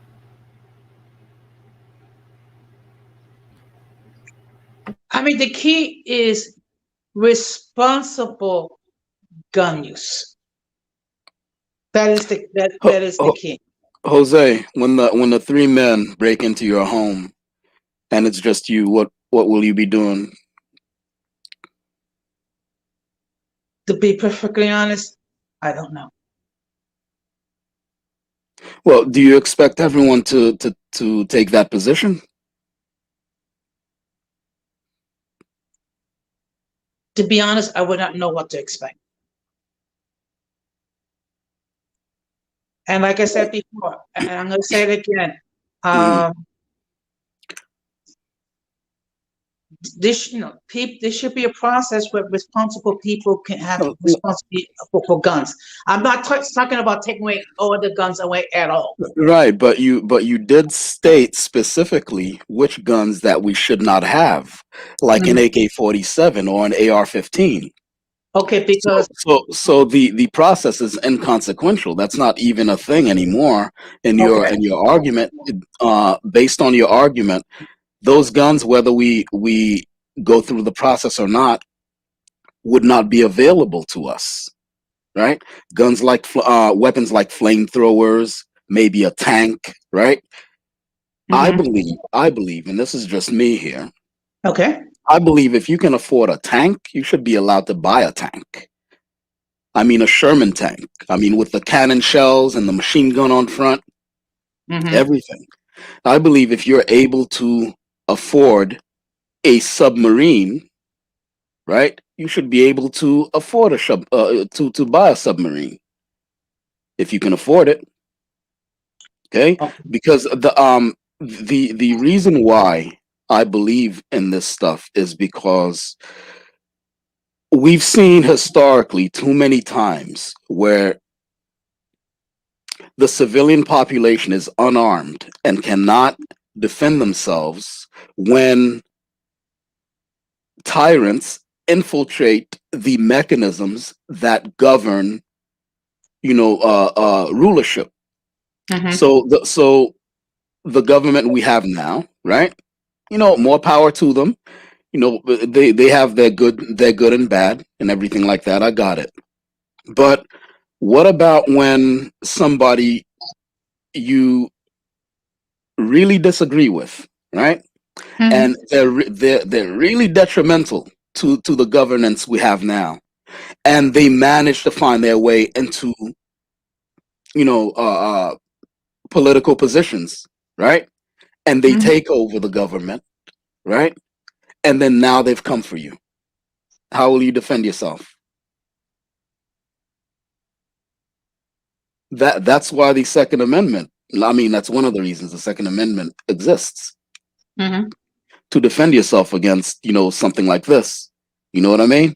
hmm Too many times we've seen the government turn on its own people. What happened with Stalin and the Soviet Union? You understand that Stalin sent soldiers to come in there and to remove grain and food from people's houses to watch them starve. hmm I mean, look, bro, Tap, I agree on the fact that we should own guns. Now, the assault rifles, you know where I stand with this. I believe that Hmm. nor the police nor the civilians should have assault weapons. Now, we're gonna always get low lives that will get their hands on them illegally, right? And that's where we send in the National Guard to address them, not the police, National Guard. Okay. All right. Hold on. You did you like Trump when he was in power? Did you like him? To a degree, I think he made more sense than the one we have now. Okay, but in terms of his policies and things like that, like the first thing he did when he got in there was he instituted a Muslim ban, right? Mm-hmm. Then he did all this border shit, right? Or at least he was trying to. Mm-hmm. And unlike the many politicians who came before him, he did exactly what the hell he said he was going to do, or Yeah. at least tried, right? Yeah. Mhm. So imagine we had a gentleman like that, and he not only tried but succeeded. Okay, succeeded with all the dog whistles. Remember the dog whistle that he sent out to the Proud Boys? Stand by. When they asked him, "Hey, will you ask them to stand down?" and he says, "Nah, stand by." Remember that? So then now you have people like Adam Waffen, Proud Boys, and all these other Boogaloo Boys and all these other people. Now, now they've come to your neighborhood. You have your regular 9 millimeter for home defense. They're coming through with Gatling guns, machine guns, flamethrowers, right? Mini tanks. Do you still agree with, okay, let's not be armed? I still agree. Like I said, they will be breaking the law because they cannot have assault rifles, and we will send in the National Guard. Yeah, there are a lot of You have things they to couldn't do, look, but look, then bro. But hold on. this is the way I see it. Look, Uh, I understand that people do not want the government to have a monopoly on violence. I understand that, and I'm with you, which is why I said, okay, fine, any other gun. Now, assault rifles in the Second Amendment, has it stopped crime? Has it have how many times you as an assault weapon, or whoever, not you personally, but like whoever has one, how many times have you had to use your assault weapon? Probably well, never. no, that's Never, never. I've never had to use it except for entertainment. Yeah, no, but but like that's the assault not weapon, like not the gun to defend yourself. I'm saying the right. assault weapon. Like many people coming in and you have to kill 12 people in 1 minute. How many times? Well, I mean, first of all, you won't be killing 12 people in 1 minute. That's movie stuff. No, I know, but But I'm trying to do like a hyperbole to I'm, look, it's explain. just that people misunderstand. People misunderstand. They have a fundamental misunderstanding of how weapons work. Like it's not like Rambo, where you start shooting before you know it. That mag is done. That 30 round mag, before you know it, is done. All right, and so it takes a surprising amount of damage to kill a person. So it's not like 30 round mag and 30 people go down. And you can miss, right? So I'm not um I'm not saying that it's a thing where we should all be carrying AR-15s or anything like that. I'm saying that we should be allowed to carry these weapons, right? By law, we should be allowed to carry these weapons because you never know. Historically speaking, people populations have had to defend themselves and found themselves unarmed against, and again, it's not against the government. Like I said, it's an infiltration. So when you have people who infiltrate the government, right? So for example, the former president, we were talking about him when he sent out his dog whistles. That's maneuvering. That's maneuvering. You're saying, well, that's against the law. Okay, well, he sent his dog whistles out to white supremacists, and the FBI themselves have told us that white supremacists have infiltrated the law enforcement and the armed forces. So now, are you comfortable in trusting? Oh, the government will take care of it. The National Guard will take care of it when these guys roll down the street. I will say this. I'd rather, like I said, roll the dice with that because look, what we're seeing with the assault rifles, bro, Ted, is not people protecting themselves. What we're seeing with assault rifles is that kids are getting their hands on this, and killing innocent people. Like I can pull out the data on how many people get killed by assault rifles every day. Innocent people, innocent kids. How many school shootings we're gonna have to witness? How many Walmart shootings? How many Costco or CVS shootings have to happen for us to understand? Yo, the Second Amendment needs to be reformed. Either we subsidize that everybody has an assault weapon and you take it with you like you do your cell phone, Hmm. to guarantee your safety. Either we provide one for every single citizen Hmm. or we take them all away. Well, There's no way well, around that's why. That's why. Well, there is a way around it. it. No, it doesn't make Jose was saying that we should have more of a stringent process. That's what I completely agree with. You're talking but about we kids have it. kids going in. We have it No, already. no. Well, I mean, no, we don't. If we did, then kids wouldn't be able to buy. Yeah, Like, what's his name? Kyle Rittenhouse shouldn't have been able to have a gun. yeah, That's but a they don't guy. get Not there only till is he they're too young, I think. Okay, hold on. You know how we have a very late age requirement for being president. I think we should have a very late requirement for owning certain weapons, right? So basically, you can't be like, I turned 18, I'm gonna go get myself a cannon. No, no, no, no, no, no. Slow your roll, Chad. You know what I'm saying? Like, if you're under a certain age, you probably shouldn't be able to get a particular kind of gun, right? If you're of a particular mental state, you shouldn't be able to get yourself a gun. There should be a very long waiting period. You can't. I'm hearing crazy stories where people are getting certain guns in like under a week. And these are, for lack of a better word, mass murder weapons, right? So if those stories are true, yeah, I disagree with that. More stringent process.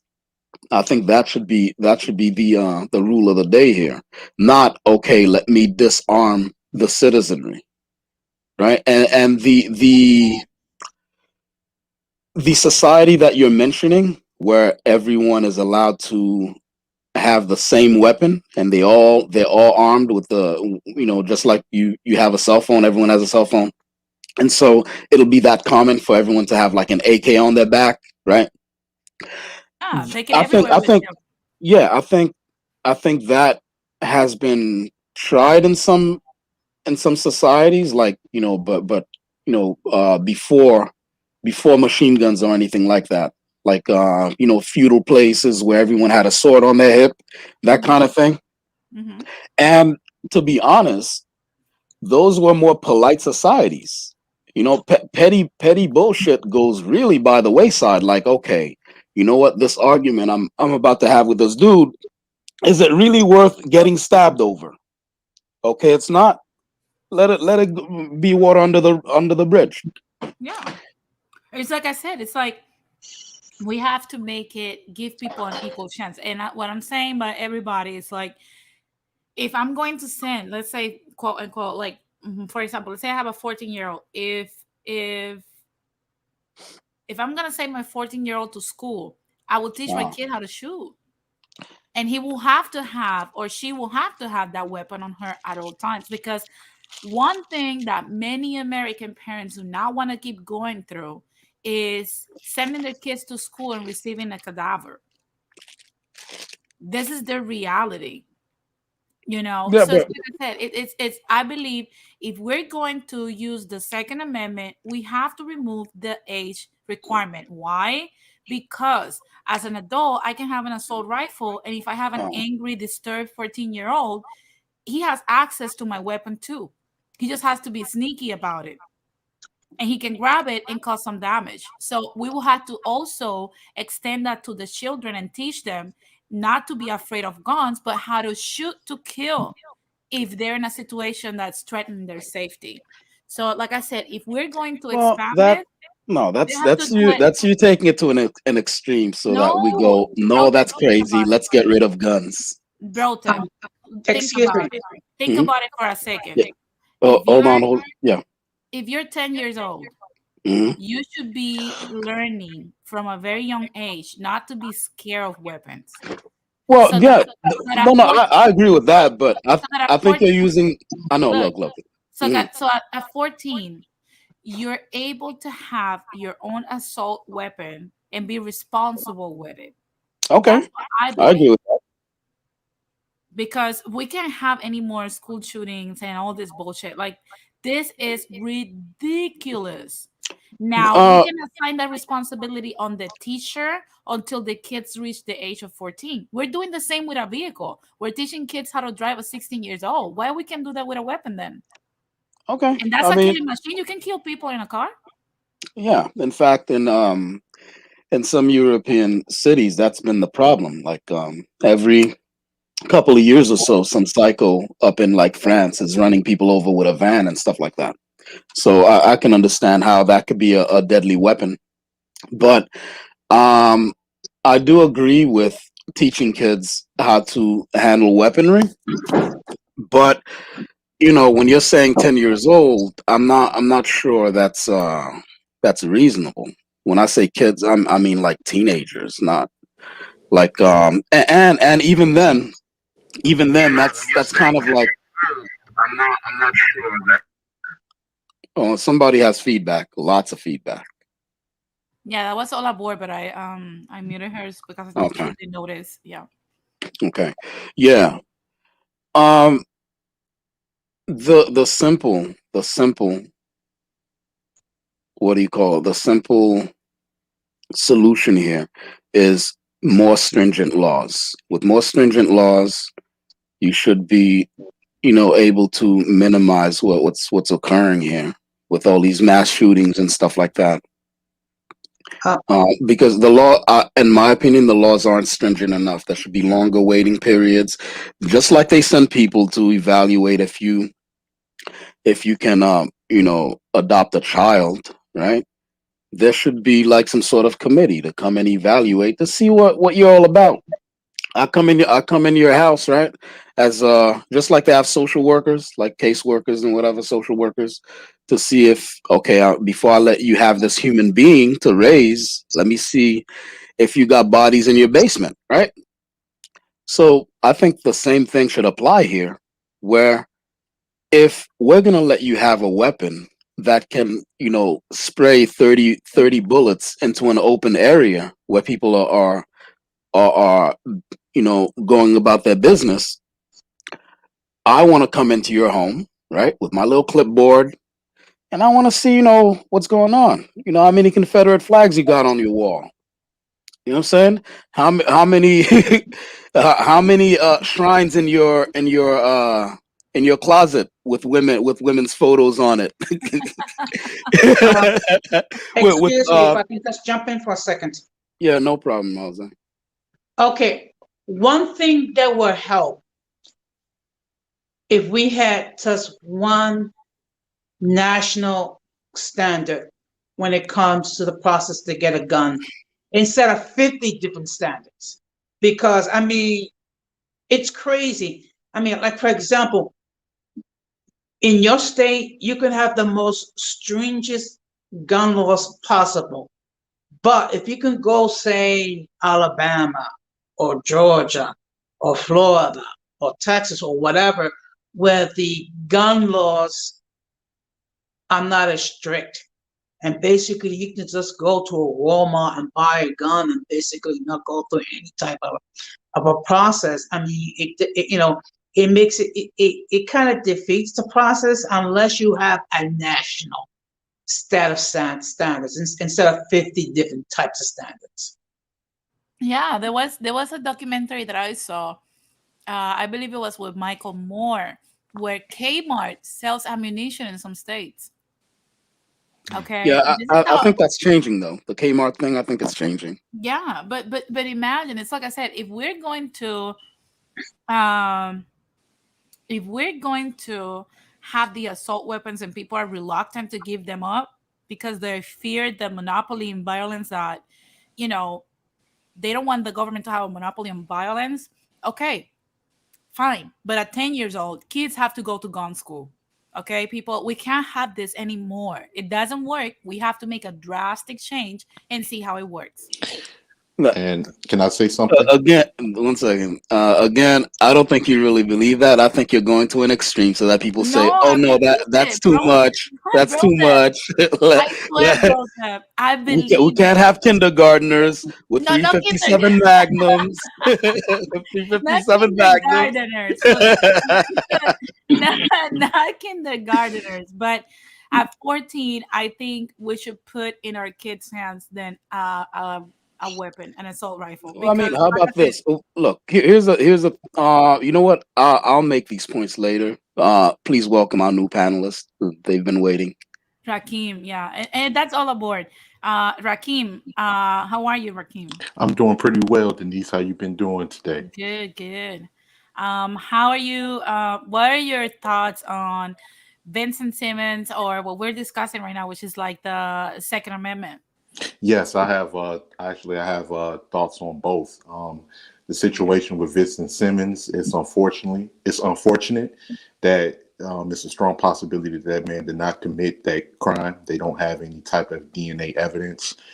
They don't have any type of evidence that will hold up, but he's still serving time for a crime he possibly did not commit, which is known throughout the United States history, especially their history of people of color, pinning crimes on people that they did not commit to be able to feed the justice system and to feed the prison industrial complex. That's nothing new. If you ever looked into the story, even it was a story in the past, but it just goes to show you the history, how the history of the prison system can be so brutal. George Stinney Jr., who was a young kid that was accused of raping two white girls in the South, and he was only 12 years old. They sentenced the boy to execution with no evidence that the young boy did rape any of these girls. The girls was much older than him. They had proven that he didn't have the force to be able to pin down these two girls, but he was charged with sexual assault and he was executed. And his even the family of the victims, supposed victims that he was executed, still maintain that he did it even to this day, while his family defends that he didn't. He was so small that he had to be electrocuted. He had to sit on top of a Bible. He Yes, was so small, yes, and they said that would have been impossible for him to lift this heavy piece of wood that they said is the murder weapon and throw it on them because he only weighed about 90 pounds. The yes. piece of wood was heavier than he was, Hmm. and he was executed. And he was crying, and they had to do it twice. Yeah, They had to do it twice because the first time his little head was too small, so they put it back on and they did it again. Can you imagine? Like this is the history of this country, and right. like you said, they're not finding the actual killer because someone killed those two girls and Mhm. assaulted those two girls, but it wasn't him. So why don't we focus on putting away the people who are actually Mhm. preying on society? Right. And well, racism played a strong part in his execution because they knew as long as they can find a black face to be able to, take the fall for it, most of the jury would agree, and they sentenced him to death within minutes during his judgment. That's how Rakim. That's how they. I discussed earlier. I don't know if you were on the stream at that time, but I was talking to Olabor about how they label us Latinos and African Americans super predatory. Yes. That's exactly doing that. Putting us and locking our lives away like that is how they create this ethnic image that is so negative, that we're so Yes. criminal and so predatory. This is how they do it. And Yes. that's why, like I said, I'm so disgusted about this case, Well, because this is how they do it. not that long ago, it was actually a police chief. He had retired in the because I'm from Chicago, Illinois. His name was George Burns. He had been convicted. He's free now, but it was some years ago. He had been convicted of taking young African Americans and Puerto Ricans and beat confessions out of them. And he had the Chicago Police Department beat confessions out of them for crimes that they did not commit, and they were sentenced serving time for crimes they didn't commit. Yeah. Um, You know what? Now that you mentioned this, like I said at the beginning of the stream, when I was still in college, they freed up one Puerto Rican man that served over 35 years in prison. And now they have been under the new quote unquote justice reform that they're trying to do. There's more Puerto Ricans that are being freed up. Oscar Lopez even being one of the ones that they were pardoned for the stuff they quote unquote did. But to be honest with you, it isn't until the justice reform that is trying to be pushed out that we're seeing large numbers of many African Americans and Puerto Ricans improperly incarcerated. Basically, who gives them their lives away? I mhm. mean, back. Who gives them their youth back, their dreams back, their opportunities back? Because even if you free them, Mhm. people are still gonna have this hanging on top of their heads. He Yes, might have been a yes. criminal. Who Yeah. gives them their reputation and their peace of mind back? And to Nobody cl- can give you that back. and to clarify one what you just said, Denise, it was in the situation regarding the man in North Carolina, Ronnie Long, who had just been released from prison for a crime that he didn't commit, and they gave him $750,000, and he spent 43 years of his life in prison. Oh, And jeez. he said that, I've lost my mother, I've lost my father, I've lost relatives, and you give me $750,000 for all my youth that you've taken away. There's no price on that you can give me. $750,000. Are you kidding me? There's no price on everything that I've lost that you've taken away. And it's My because God. the justice system is not about corrections. It's not about rehabilitation. The justice system, unfortunately, is about money, and it's about people profiting off of Yeah. poverty. A lot of these people profit off of poverty. You're in a situation where a lot of people, minorities, particularly blacks and Hispanics, are struggling to survive. And some people commit petty crimes. They put them in front of a judge and jury. A lot of these people are ignorant of the laws. A lot of them don't have the money to get proper defense attorneys to defend themselves. And they're pretty much thrown to the wolves. And once they're thrown to the wolves and they have a felony on their record, they can't really get proper work. They can't get proper housing. So therefore, they're forced to go back into a life that they not even want to, may not even want to participate in anymore. And once they get caught up again, then they're going right back to the prison industrial complex to be able to get, free labor, which is what the prison industrial complex was created after the 13th Amendment. If you look into the 13th Amendment, it says that the 13th Amendment to the United States Constitution ratified in 1865 in the aftermath of the Civil War, abolished slavery in the United States. The 13th Amendment states neither slavery nor involuntary servitude, except as a punishment for a crime whereof the party shall have been duly convicted, shall exist within the United States or any place subject to their jurisdiction, which means that was a way to actually take an ex-slave population to still be able to profit off of that ex-slave population by, of course, putting finding, even if things was not criminal, finding ways to criminally prosecute these people to be able to still make money off of free labor. Well, these laws as well, I wanted to just mention a lot of the laws that we have right now, right? They're a direct result of a pushback on free African Americans. And that's why I tell every other minority that you need to learn from the playbook that African Americans experience. African Americans are not your enemy. They are your teacher because they've gone through it before Mhm. any of us. Well, And so oh, I'm sorry, Oliver, didn't mean to cut no, you off. I no, just go wanted ahead, to go ahead. say, I wanted to clarify what Denise was saying, because I was watching the stream earlier when she was saying about Cooney. A lot of people are not familiar with African Americans' history in this country, and a lot of people don't understand that African Americans know white supremacy better than anyone.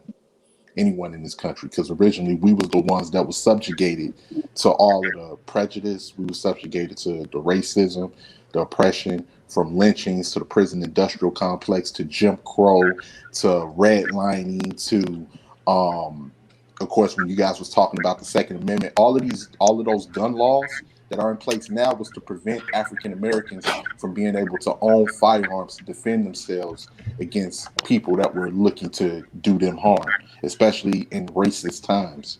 You And know, absolutely, there's another thing that I wanted to mention. Simple laws like loitering, that was created because black people were free and they could no longer control their movement on by keeping them on a plantation. Also, people, plantation owners needed labor, so they made laws like loitering. What is loitering? That is if you're not conducting business, you're standing outside. You could just be talking to a friend, but they made that a crime, and they made that a crime specifically to be able to arrest black people, African Americans, and put them in prison for free labor. So, that's something that we need to be mindful of. Is a lot of these laws that we are still unfairly impacting yes, was mostly black created and brown against African people. Americans. Yeah, Yes, and they're and still doing that. yes, Jaywalking, for example, jaywalking is like you're like 30 times more likely to get a charge for jaywalking or to get a ticket for it than you are if you're not black or Latino. You're like almost yes, 30 times more likely to get stopped. And they stop you not because they care about your safety about walking across the street, because every adult knows how to cross the street. It's because now they can go and they can run your background, you know, they can see if you have a warrant so they can try to lock you up. But I just wanted to mention that. yes, and to go into what Denise was saying earlier about the Second Amendment, I am pro Second Amendment. I've always been pro Second Amendment, and I don't think any amount of gun control is more guns in the United States than it is people. You know, and and a lot of people don't understand that United States has a gun culture from hundreds of years back. And me being, I'm from Chicago, Illinois, and in Chicago we have some of the strictest gun laws, and that's not stopping anything. Only thing gun laws do is prevent the average everyday citizen from being able to protect and arm themselves. New York has some of the most strictest gun laws, where it's only 4,000 people in the city of 8 million that can actually own a firearm.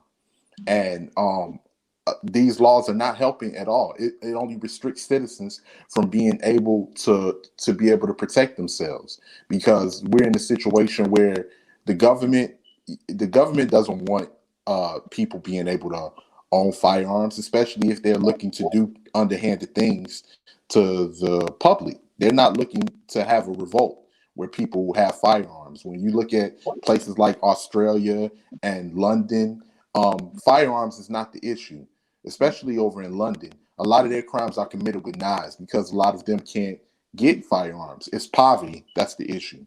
Anytime where people say we have to have more stricter gun laws, the gun laws can't get any stricter within the inner cities, than what they already are. I I keep, know. Go ahead, Jose.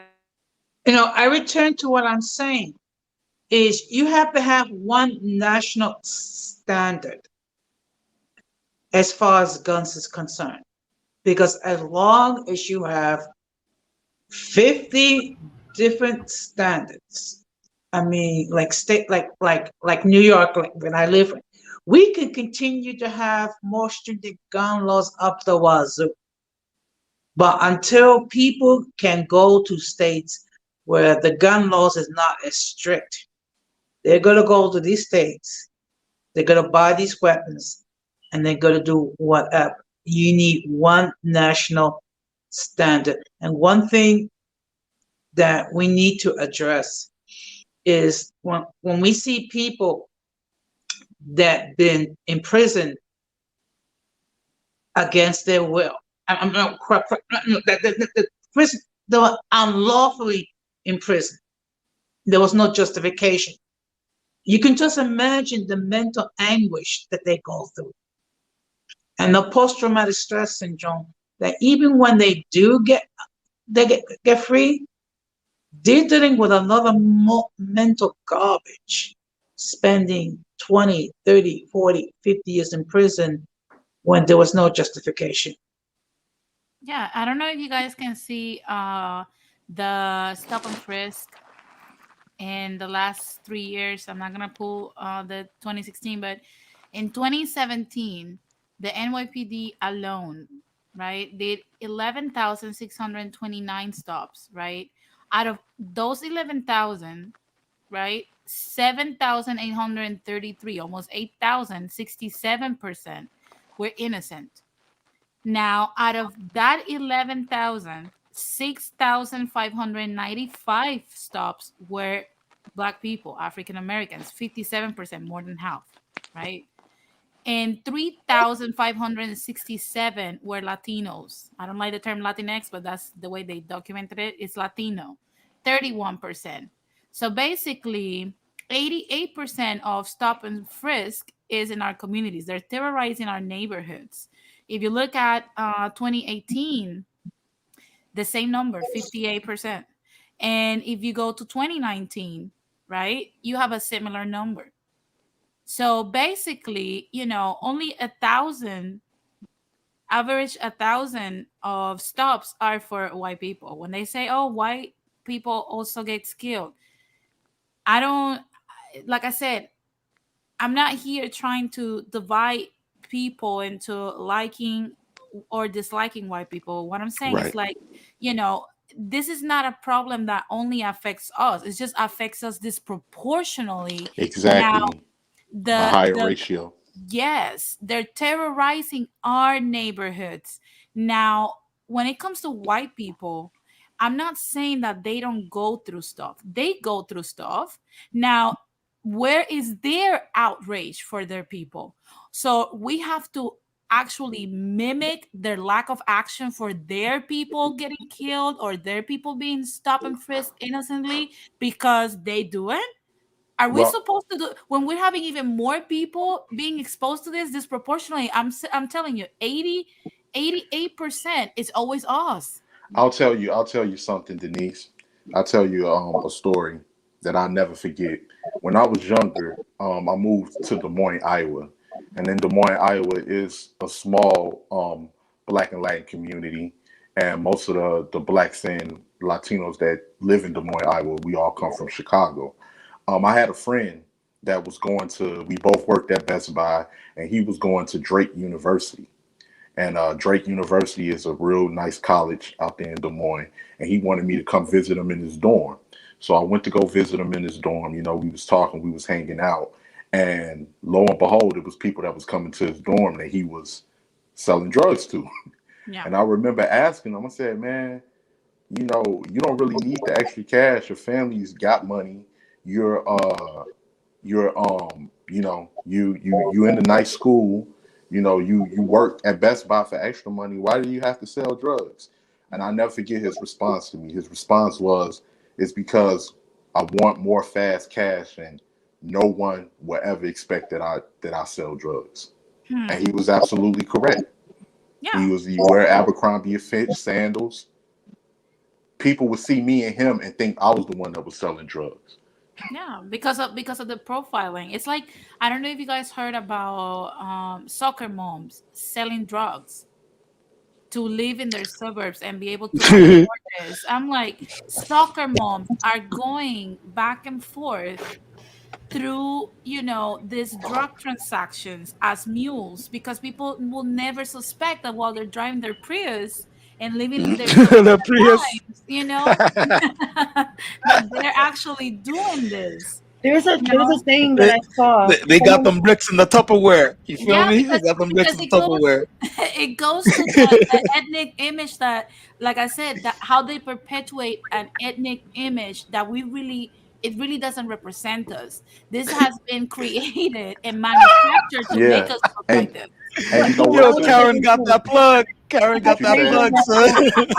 what you was saying, Denise. Here's one Yeah, thing that'll get you. What you was saying is funny because that affects our way of thinking too. Because yeah, like with the way media brainwashes you into thinking that all minorities, black and Hispanic people, they sell drugs, they do this and that, to the point that you would be thinking like, I never forget when I was watching a YouTuber's video, and he said, could you imagine if some suburban kid came looking to buy drugs in the hood, and he turned around and robbed the drug dealer, like, give everything you got, give it up. And the drug dealer went back to his plug and told him, hey man, I just got robbed. They like, who robbed you? We're gonna go take care of it.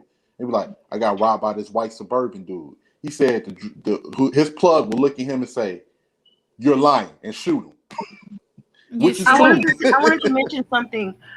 They're actually, white supremacy doesn't really benefit them to a degree either, because they're projecting the image of drug use and drug dealing onto other people. Meanwhile, they have an opioid crisis where they're dying at like very high numbers. So it's like, so they're allowing themselves to be distracted from their own problems.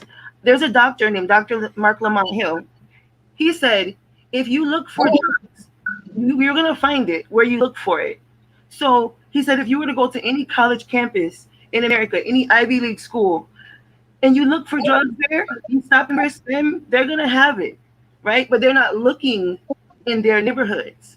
They're not, they're not, they're not, they're not going to their neighborhoods and breaking down their doors and doing raids. They're not doing that. But the drugs are there. We know that they love to party. We know Yo, that.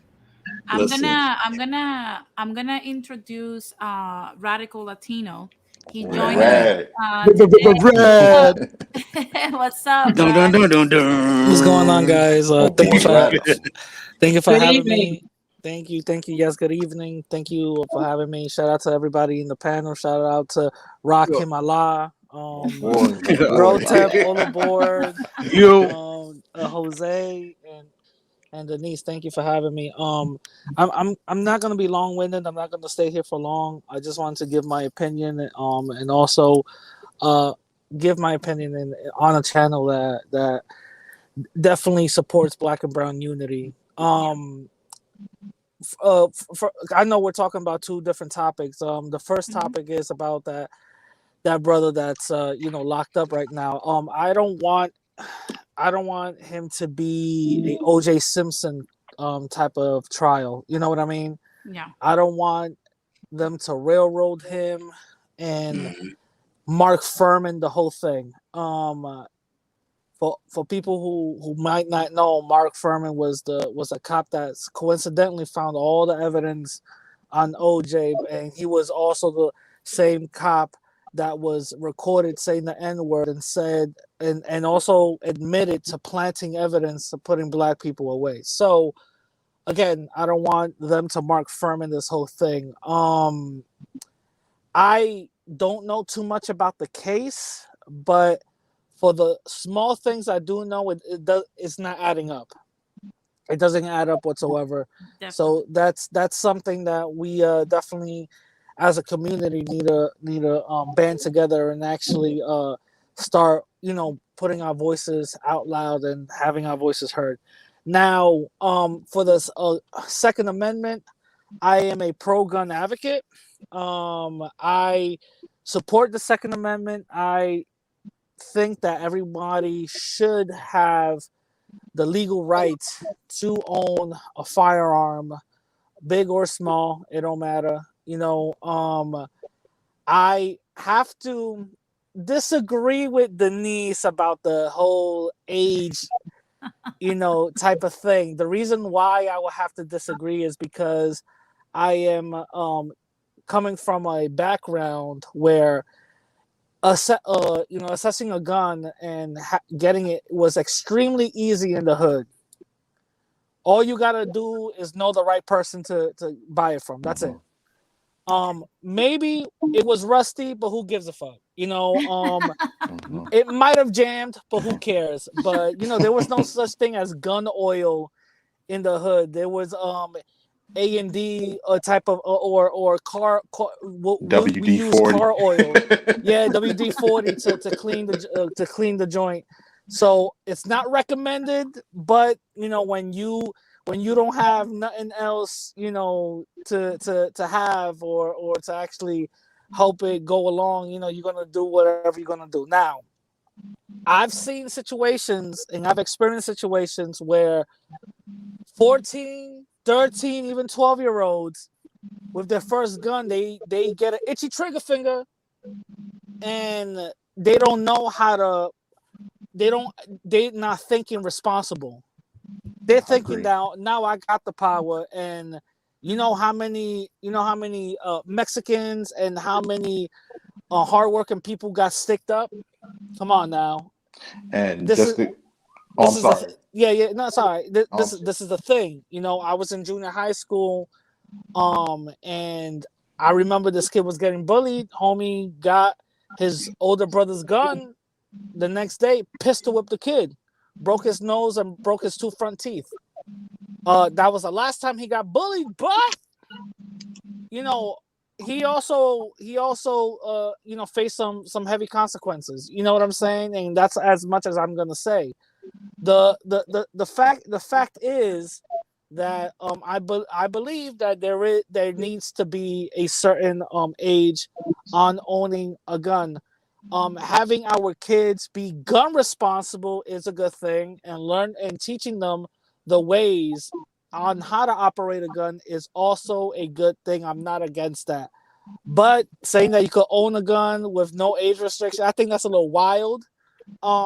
If we're talking about school shootings, there's plenty of bulletproof book bags that they could sell, and there's plenty of bulletproof products that they have out there. So I'm just saying that there is an alternative. There is an alternative out So, there. You know what I so mean? at what age will you believe people should be mentally prepared to own an assault rifle or In any my gun? in my opinion, I believe it's the same age that you can rent a car, 25. Okay, that's a healthy age. I Yep. Yep. look. That I, that's I that's I what rock I disagree. with that. believe. I I rock If can, with that. I can agree with that because a You, lot of if mental what do you illness think, don't. Rakim Aladdin? if someone possesses a gun or buys a gun for someone else that's way younger than 25, I believe that there should be an insurance clause into it, and it should be as Mm, high as it is for car insurance for hmm people under the age of 25. That's what I believe. mm. Again, this is just my opinion. I'm not saying that I'm right. I'm not saying this is etched in stone. It's just my opinion. I rock with it though. Okay. I was gonna say, More stringent rules. That's what I was saying. More stringent rules. well, I You don't think know, it really can get any more some stringent yeah, than yeah. what it already is I don't because, know if you like, guys can see Blood Moon's opinion is that that's stupidity, Radical. What do you think? What does she mean in stupidity? What stupidity? Probably ongoing. She said many of these people who purchase guns sell it to others. Yeah, that's a straw man purchase. that's What gonna does that? happen regardless. Yeah, that's gonna happen regardless. It's happening now. That Yeah, that that's that, gonna that happen don't. That's regardless. not the argument, and that's not the conversation we're having. And So if she's gonna There's move the goalpost, at least move it to what we're talking about. there's also something else too, where if you buy antiques, those laws don't matter, right? And as far as loopholes, you know what counts as an antique? You know, Soviet automatic pistols, like from like 1940, Oh, that can still shoot people just like a regular handgun. mhm. and You know, and those are antiques. So you could get and a Makarov probably.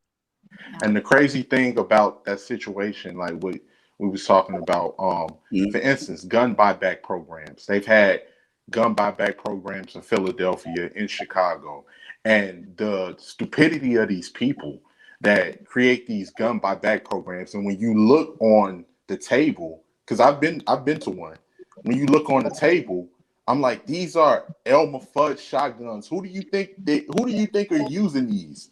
In a situation where they're yep. engaging in combat with somebody. And then these people like, look how many guns we collected off of the street. I was like, Hmm. this was somebody's grandfather's they're, they're like firearm Yeah. sitting they're in the like basement. we got the gun that killed Abraham Lincoln. Yeah, I was like, this is somebody's grandfather's gun that was in the basement from like 1930 something that they're Hmm. turning in to get the free cash or the little Red Lobster gift cards that you guys are handing out. I'm like, Mhm. these are not modern firearms. Nobody's turning in their firearms. Now, in the situation, especially with me, I'm pro Second Amendment. I own the AR-15. And one thing we have to understand is that AR-15s are not assault weapons.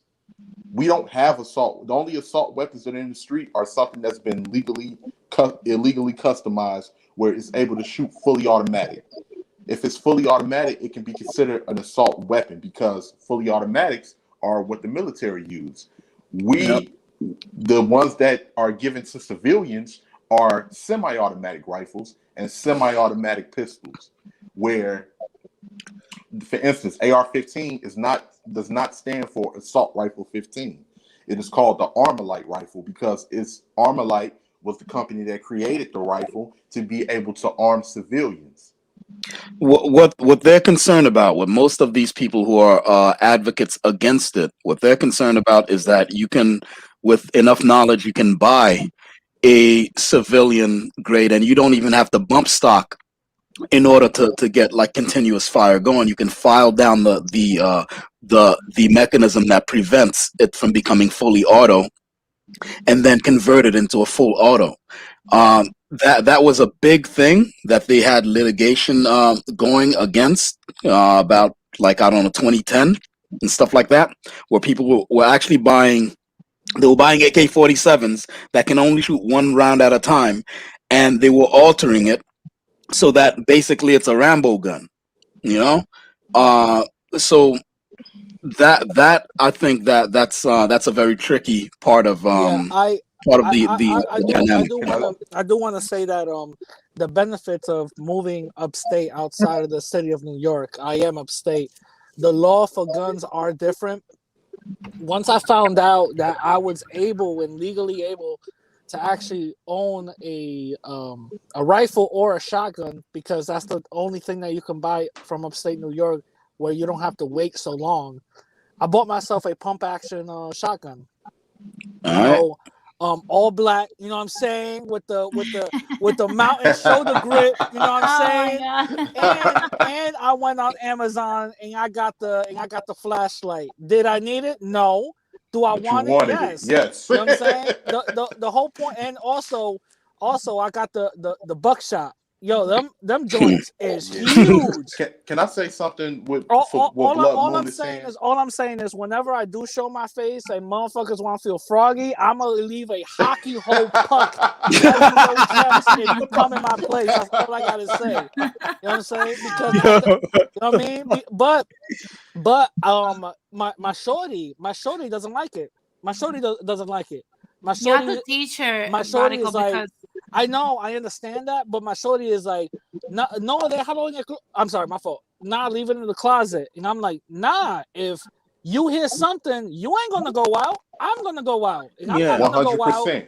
and I'm not gonna go 100%. out and go to the. Nah, hold up. I want that shit locked and loaded. If somebody comes through that room, you know what I'm Yep. saying? It's over. It's It's over. It's Action over for the. Jackson time. You know what I'm Yeah. saying? And Let me at the end of the day, I do have the legal right to do that because that's breaking and entering. You know what I'm saying? yes. So and Excuse me. I'd like to ask a question.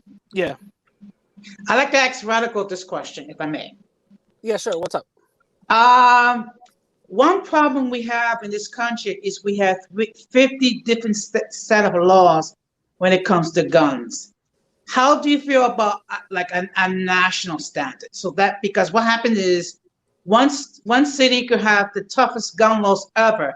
However, people can go to other cities and other states where the gun laws are not so strict and they can buy whatever weapons that they want. Oh yeah, I know a friend. I mean, I heard of people. My fault. I heard of people that go to Virginia and they got a Virginia license and they stock up and everything, come back to New York and do whatever they, you know what I'm saying? and as Yeah. one, Um, and I'm If sorry, someone were to Radical. do uh, that, Rad, uh, that would uh, be bad. yeah, yes. I just I'm just wanted to All say right. yes. what to clarify But what Radical was I saying I here. think I think a national thing would be good, not state by state, but national thing will be. That's my opinion on it. But But go ahead, bro. that's not going to happen because we already know in the southern United States is more pro-gun versus. But if you notice, like anywhere where minorities are, we have the strictest gun laws.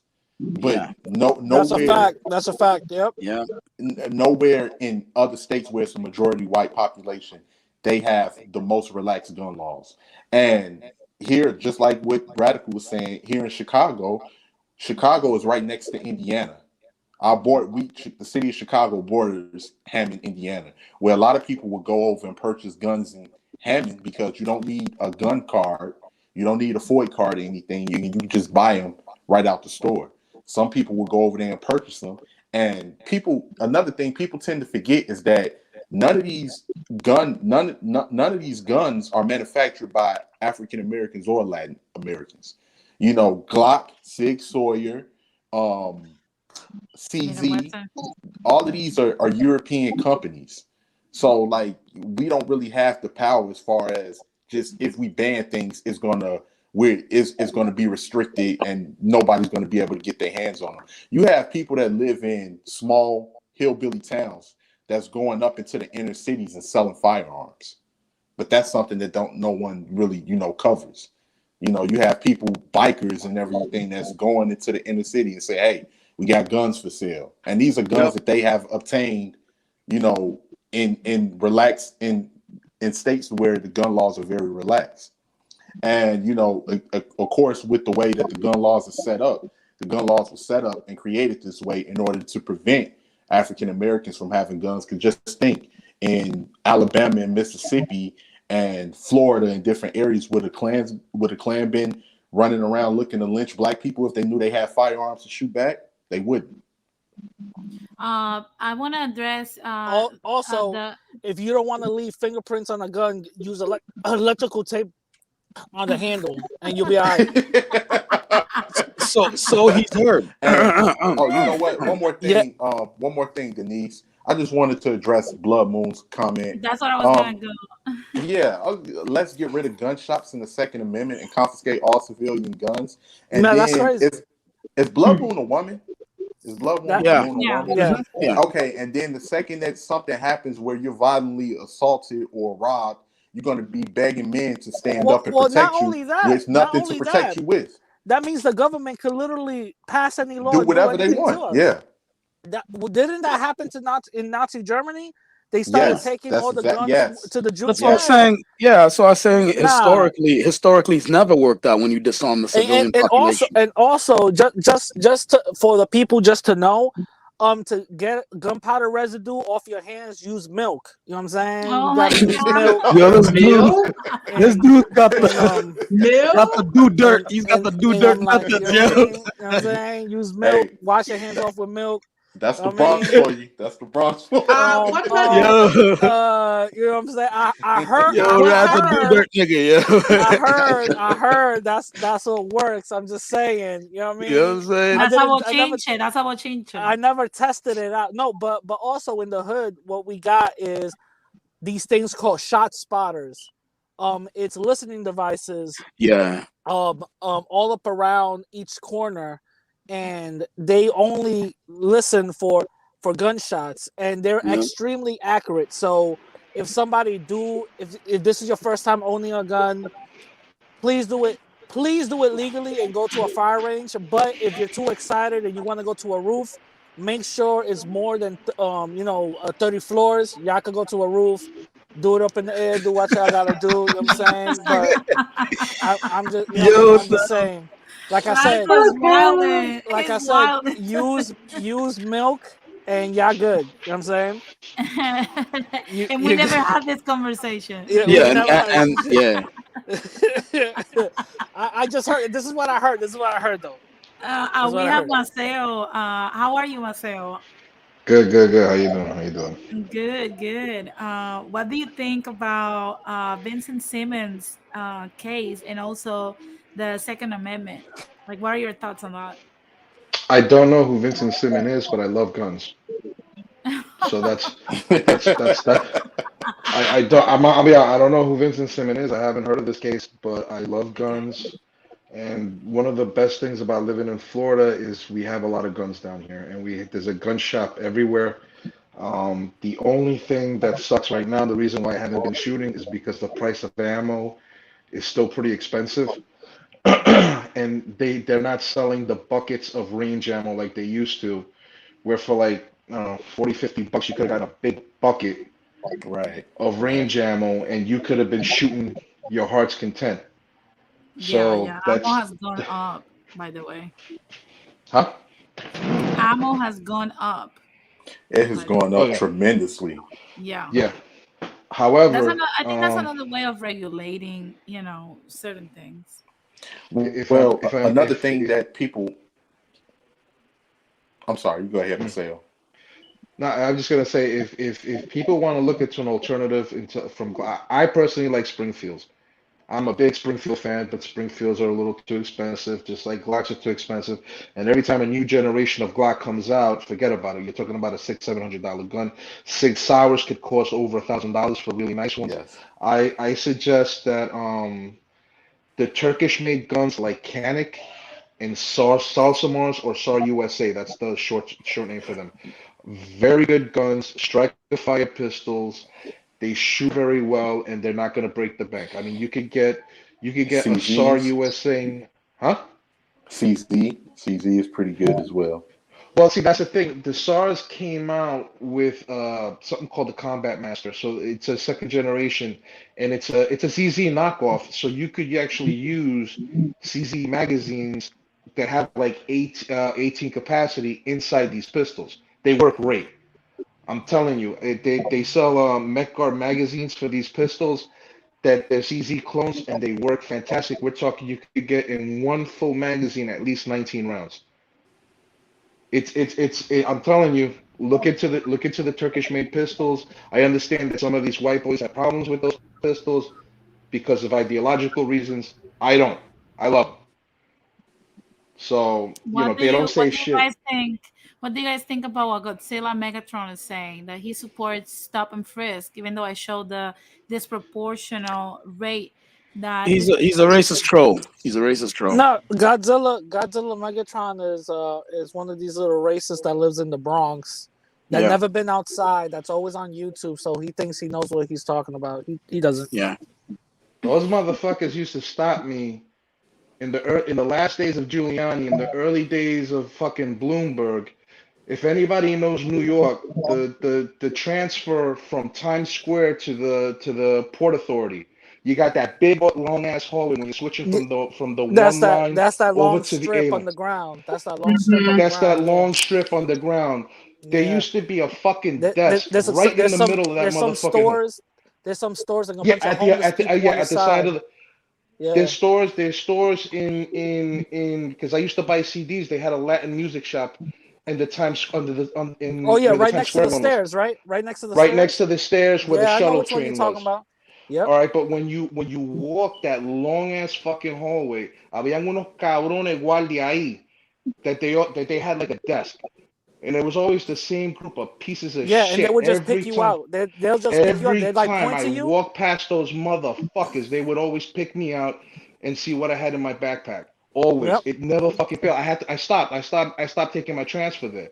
Because I used to get into Penn Station. I used to go up to Times Square to walk to go to the A line, to the A train. And those motherfuckers always used to pick me out. It Yep. never fucking failed. Yep. They got me twice. I think one time I was at a bodega. I was saying hi to my boy, and I didn't know he had weed on him. So a van pulled up and searched all of us, and he was the only one with the weed. And um this dude, the cop had an ACG boot. I was on the floor, and he put his boot on my face, and he was like, "Yo, make my day. If just do something so I could beat your ass and stuff." And I'm like, "What the fuck?" So Hmm. it's those stories that me and Marcel have, especially here in New York City. It's not strange. The first time I ever been molested was by a female cop. She touched and cut my balls and all that. So, no, that's not funny. I'm dead serious. That was the Really? I'm dead serious. The first time I ever got molested by an adult was a female cop, and I was Jesus. Wow. and I was Oh fo- my I was goodness. 14 years old. She lined me and my friends up, and she that's Brenda. She likes to touch dicks. So Wow. she did what she had to do, and she was like, "Oh, they don't have crack on them and shit." I'm like, "The fuck? We're just 14." You know what I'm saying? We're just out Yeah. here, doing our thing. I had my bike at the time, and I remember I had my bike at the time. They broke it apart because they thought I had crack inside the seat. The what's that thing? The seat. They took the seat off. Yeah. They thought I had crack in there, and they were surely mistaken. Yeah. But Yeah. But but they yeah, still, stuff they stuff just like still that. went ahead. Yeah, stuff like Well, that. you're You know. Hispanic. You're Hispanic. So 14, they put 5 on it. If you were black, 14, they'd put 8 on it. You know what I'm Yeah, yeah, saying? yeah, yeah. And, Yeah. and and the thing is, I remember one time I was in Roberto Clemente Park. Anybody in the Bronx that knows that it's off of East Tremont. What was it? Cops came in and just literally went inside the park. So me and my friends were running, and now the car is chasing us. So when they Hmm. drew their guns, they're like, "Yo, stop!" So me and two of my other boys stopped. The other ones that ran. They're like, "Yo, why the fuck y'all running?" And I'm like, "Cause you're cops. What the fuck? We're not doing shit, but you gonna blame us?" So those are the type of experiences that I had. And that Yeah. that fell all under stop and frisk. You feel what I'm Uh-huh. saying? I've Yeah. literally had a cop. I've literally had a cop tell me there's a situation where I was living in Des Moines, and these cops had pulled me and my cousins over, and they were searching my car and everything. I didn't have anything in there, and they pulled my ID. And at that time, I didn't have Iowa State ID. And this cop literally looked at my ID and he said he saw my address and he said Chicago, Illinois. So you down here bringing that gang banging shit here too, huh? And I was just like, nah, I'm not bringing no gang banging shit here. I'm here for school. I was about 19 at the time. I was going to college down there. And you just go to show you how how people can stereotype and just be, and just be dicks and look to abuse somebody just because they're in the power of authority. Yeah, yeah. I remember a undercover cop just called me out from the train. I'm headed to the gym. I'm 18 at this time. He just points at me and said, "Come here." And I'm like, "For what? I don't know you." So he shows me his badge. The train is stopped. The train ain't moving. So I'm like, "All right, this dude's probably gonna rough me up or something." So I go outside. He searches me. He's like, "Where's the gun?" I'm like, "What the fuck you talking about? Where's the gun? I don't got a gun." He's like, "Don't fucking lie to me. Where's the gun?" And I'm like, "Yo, check me, bro." So he checked everything, and he was like, "Oh, you just wasted my time." He got mad at me for wasting his time. I'm like, "The fuck?" Oh Lord. And and you know what? To cover something Blood Moon was just saying, because Blood Moon was saying you guys need a mayor like Giuliani in Nah, nah. Blood Moon bugging right now. I NYC. don't know why she. No, no, we And do not need a Mira Junior. I'm here's the sorry. thing, Blood Moon. Oh, I'm sorry. Go right ahead. I'm sorry. But no, we do not need a Giuliani. But I got a funny story that I got to tell you regarding my job. Years ago, we did a home visit. And just to give you an idea, for the people that apply for public assistance, what they do is they send in people to the homes to verify their information and make sure everything is, on the up. Or as I like to tell people, make sure that the lie they told us was the lie they told the other people. So we go there, we do a home visit, and then during the home visit, the woman starts to hyperventilate. So she goes going, and so then I got to do one of these.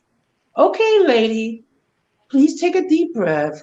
Calm down. We're not here to hurt you. We're here to help you.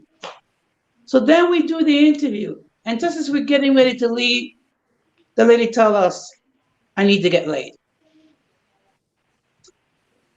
And then I don't know why I said this. This is the only thing I could think of. I said to the lady, I'm sorry, miss, but we cannot help you in that area. And then I was going out, my partner telling me, why you gotta have a booty call. First of all, this lady was ugly as sin. I'm sorry. I mean, she looked like she Yeah. was like an ugly sin. Number one. Number two, I wouldn't even engage in a booty call with a client. Now I know there have been people that done that, but not me. There are more than enough women out there. If I really want to do a booty call, I can do it that way. But that's just not my character.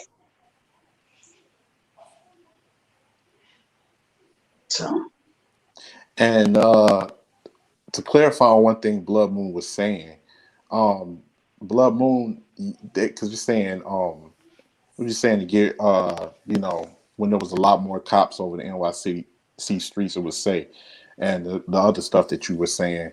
Poverty produces crime, Blood Moon. Whenever you have people that are in stricken poverty, Mm-hmm. it's gonna produce more criminal acts because people are looking to obtain money, and especially in an expensive city like New York City, or in an expensive city like Chicago, which is rent is through the roof. Even the same thing when the Italians, the Polish, and the Irish, and all of the criminal organizations that came on to as immigrants to United States. Guess what? They was in slums, and guess what did they do? They committed criminal acts because a lot of them was not able to make ends meet until they were able to get themselves in better positions, and then they cleaned up their money through politics and various things like that. I just like I said, I think, to be honest with you, you can tell sometimes when people assume that, you know, more violence will keep them up, at peace or protected. We saw last summer how the same people that claim to protect you and keep you safe were the look, police were being violent at a protest about police violence. Okay, like they were being brutal maniacs at a protest about them being brutal maniacs. Hmm. I don't know what about that makes people feel safe, but it doesn't make me feel safe. And another thing to say what you were saying, Denise. Like, even, it's funny because you have a lot of white people that say, blue lives matter, blue lives matter, right? They all for the police until the police are trying to take their guns away. Then you see them going on rants how they will kill any police officer that try to take away their Second Amendment right. Yeah, Where's the blue lives all, matter all, at right then? all I'm I gonna guess it's say, only. yeah, all I'm gonna say, and with this, I'm gonna head out. I'm gonna let you guys take care of it. And Denise, shout out to you for having this type of conversation. All I'm gonna say is not all cops are the same. I don't believe the neighborhood is safer with more police. The reason why I say that is because look at downtown Manhattan. There's not a lot of police, but it's safe. Look at Midtown Manhattan. There's not a lot of police, but it's safe. For some reason, whenever they take black and brown people away from the neighborhood, for some reason it gets cleaned up, it gets nice, and it's safe. Um, the what I will say is that there are police officers who are suing the department, and this is still ongoing, suing the department because they were told to racially profile people in order to get them jammed up in bullshit.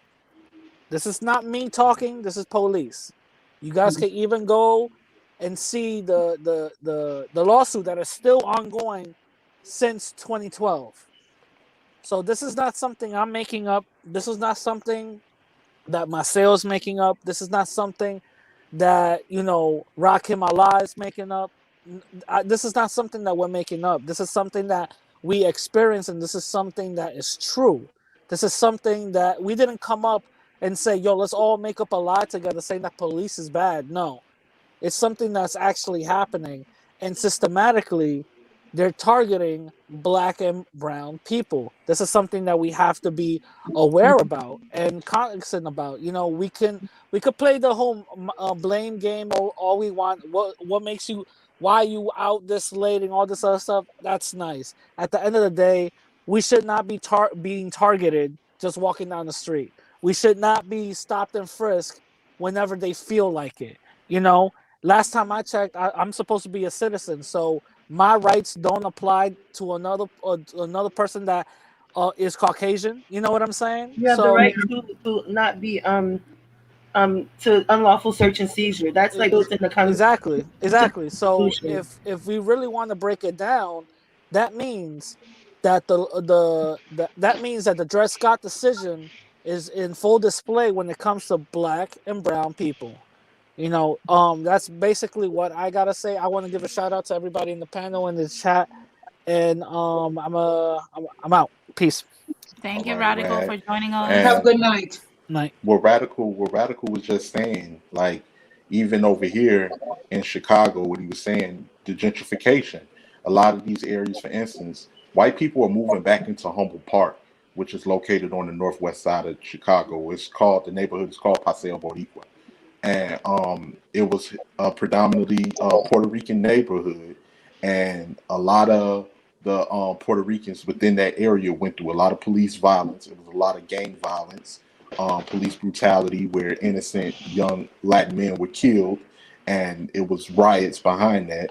And you couldn't pay white people to go through that park because it was an area that you had Latin Kings, Spanish Cobras, Latin Disciples, different various street gangs in that area. And Humboldt Park at one point was very dangerous. Now that it has been gentrified and you have more and more white people moving into the park, and it's also where they host the Puerto Rican parade every year in Chicago.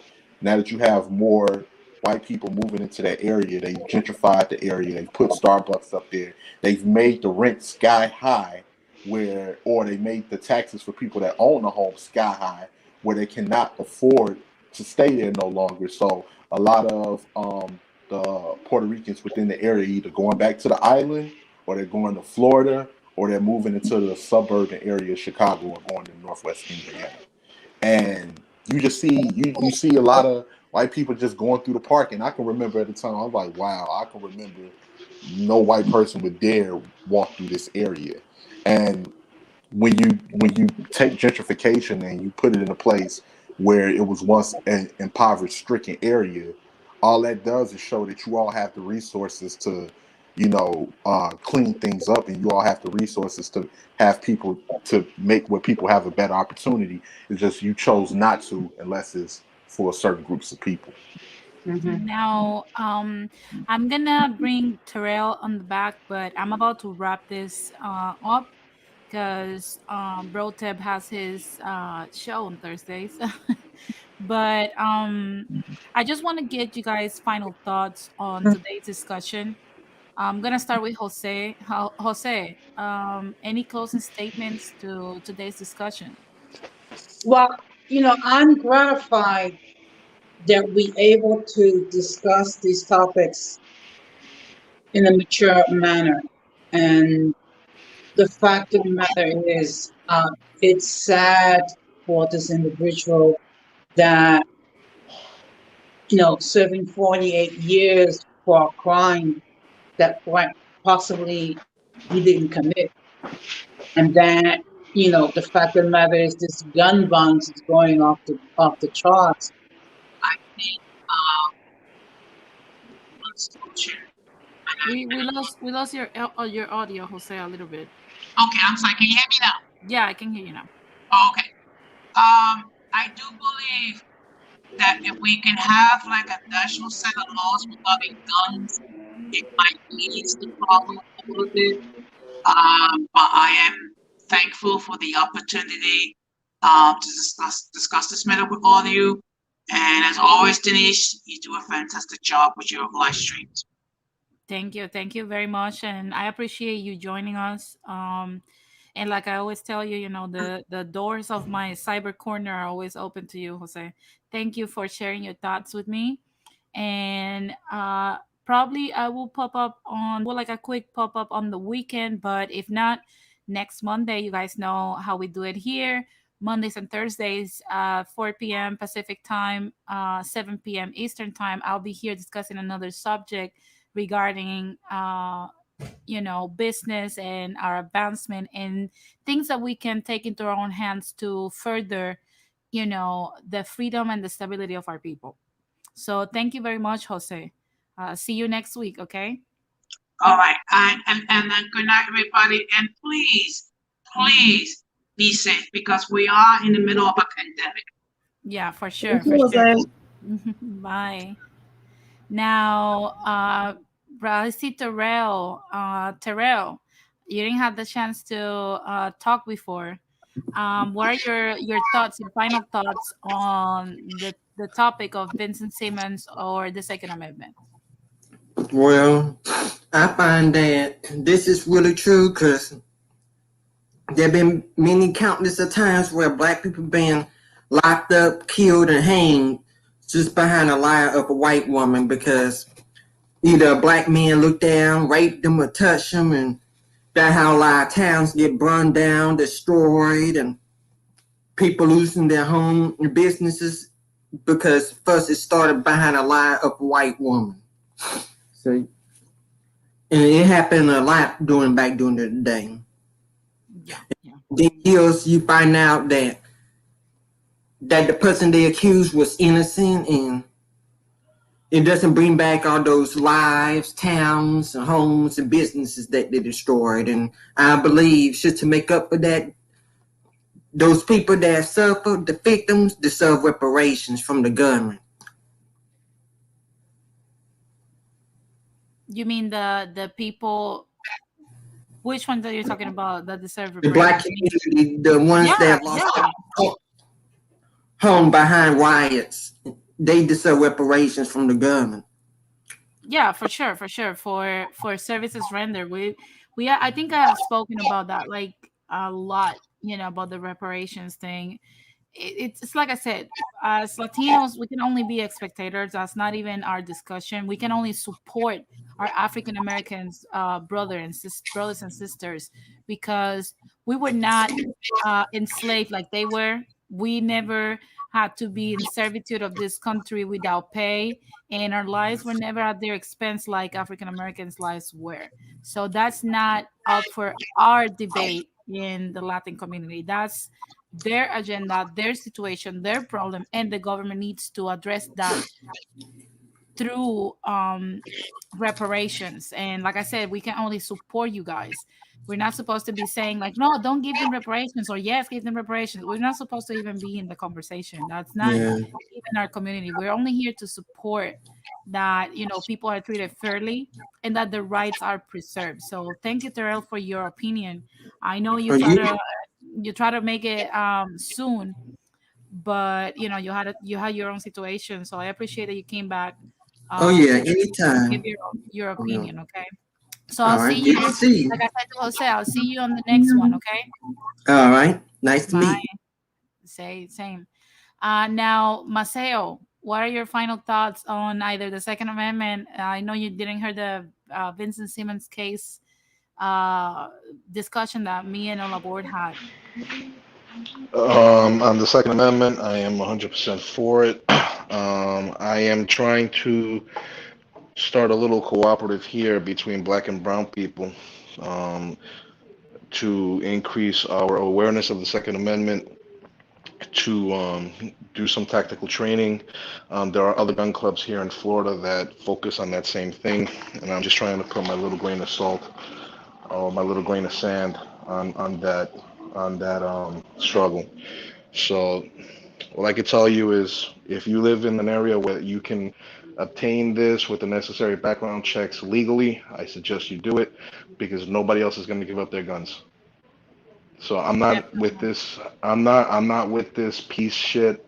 It's not going to happen. There's way too many guns in this country and there's way too many wackos. If you're black, if you're brown, observe your Second Amendment rights if you're legally able to do so and keep it tactical. Definitely, definitely. Thank you, Marcel, for joining. And like I've said it before, if you next week, I'm gonna bring up a subject. I'm not gonna discuss it yet, but I'm gonna bring up a subject that's similar to this that was requested by other people.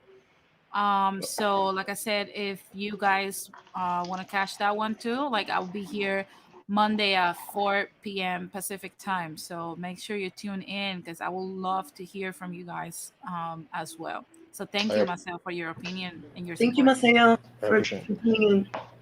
Thank Bye. you. Thank you. Take it easy, Marcel. So Rakim, your final thoughts on this topic. Okay. Well, my final thoughts is that um, it's important for people to understand what we're dealing with here as far as the prison industrial complex and the judicial system. when it comes to minorities, people of Black and Latin descent in this country. A lot of people don't understand we are working class people, and in a lot of cases, we are poor class people that are prey to be taken advantage of in order to feed the industrial complex. This is not nothing new. Just like what I was saying earlier about the 13th Amendment, this is the whole prison system was created to be able to still extract free labor from impoverished Black communities, and to be able to profit off of free labor is similar to a continuation of slavery. And I think, people, if you're a Black person, if you're a Latin person of descent, and you think you are above this topic, don't be so sure that, because you can have family members that fall victim to this. You can have people that are close to you that are accused of a crime that they didn't commit, and they may not have the resources to be able to fight the machine that keeps them from going to prison and being subjugated to the inhumane ways of prison for a crime that they did not commit. And my last thoughts on the Second Amendment is for everyone, Black or Hispanic, to arm yourselves, learn about your Second Amendment rights, because it is our rights in this country as Americans, and it was also rights that they wanted to restrict, especially African American people from having those rights. In the words of the great Scarface, the rapper, when he said, David Duke's got a shotgun. So why you get upset because I got one? And if you don't know who David Duke is, look him up. He was the Grand Wizard of the Ku Klux Klan in Louisiana that ran for governor, by the way. So that's all I got to say. I appreciate you having me on your platform, Denise. I would love to be a guest again. I love how you bring intelligent topics, and we're able to sit here and interact, and everyone is adults, and we're able to give our opinion on your platform. And thanks again, and you guys have yourself a great night. You Thank you too. so Thank much for you very coming. much. Yeah, thank you, Rakim. I hope you join us every Monday and Thursday at 4 p.m.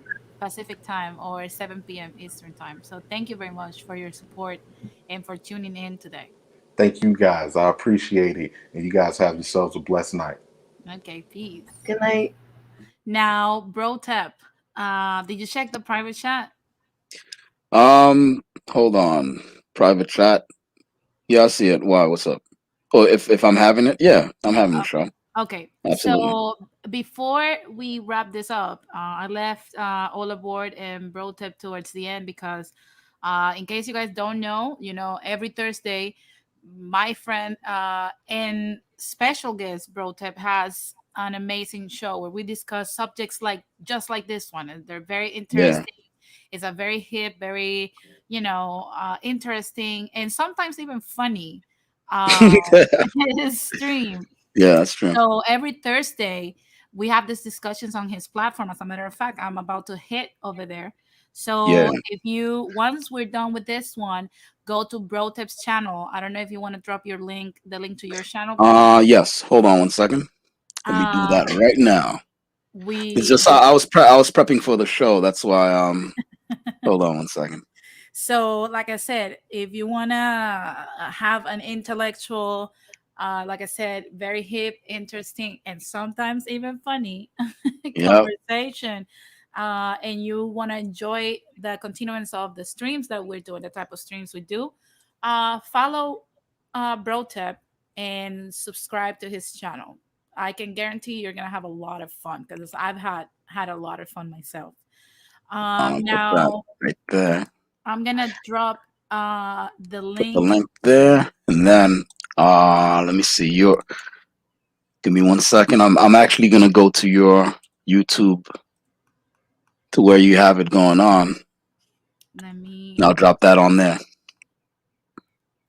because this discussion we're having here, I'm definitely interested in touching on some of those points over on my channel, so that people who they want to continue the conversation, they can go ahead and do that. I mean, what you've heard about my opinions on it are pretty much what it is. I don't have that much more to say about it. So, but if other people would like to chime in and stuff like that, that'll be great. They can come in and do that. You also, you could come in and do that. and Sure, kind of like, sure. speak with the other people on there.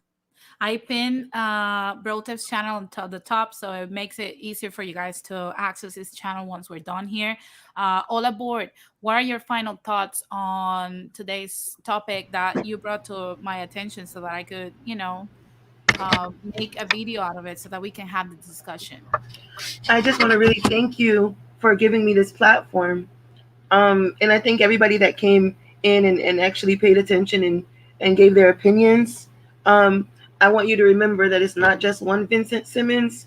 There are many more, and and if you have been in a situation where you've been incarcerated, there are ways to get your records expunged. Usually, most states give free classes.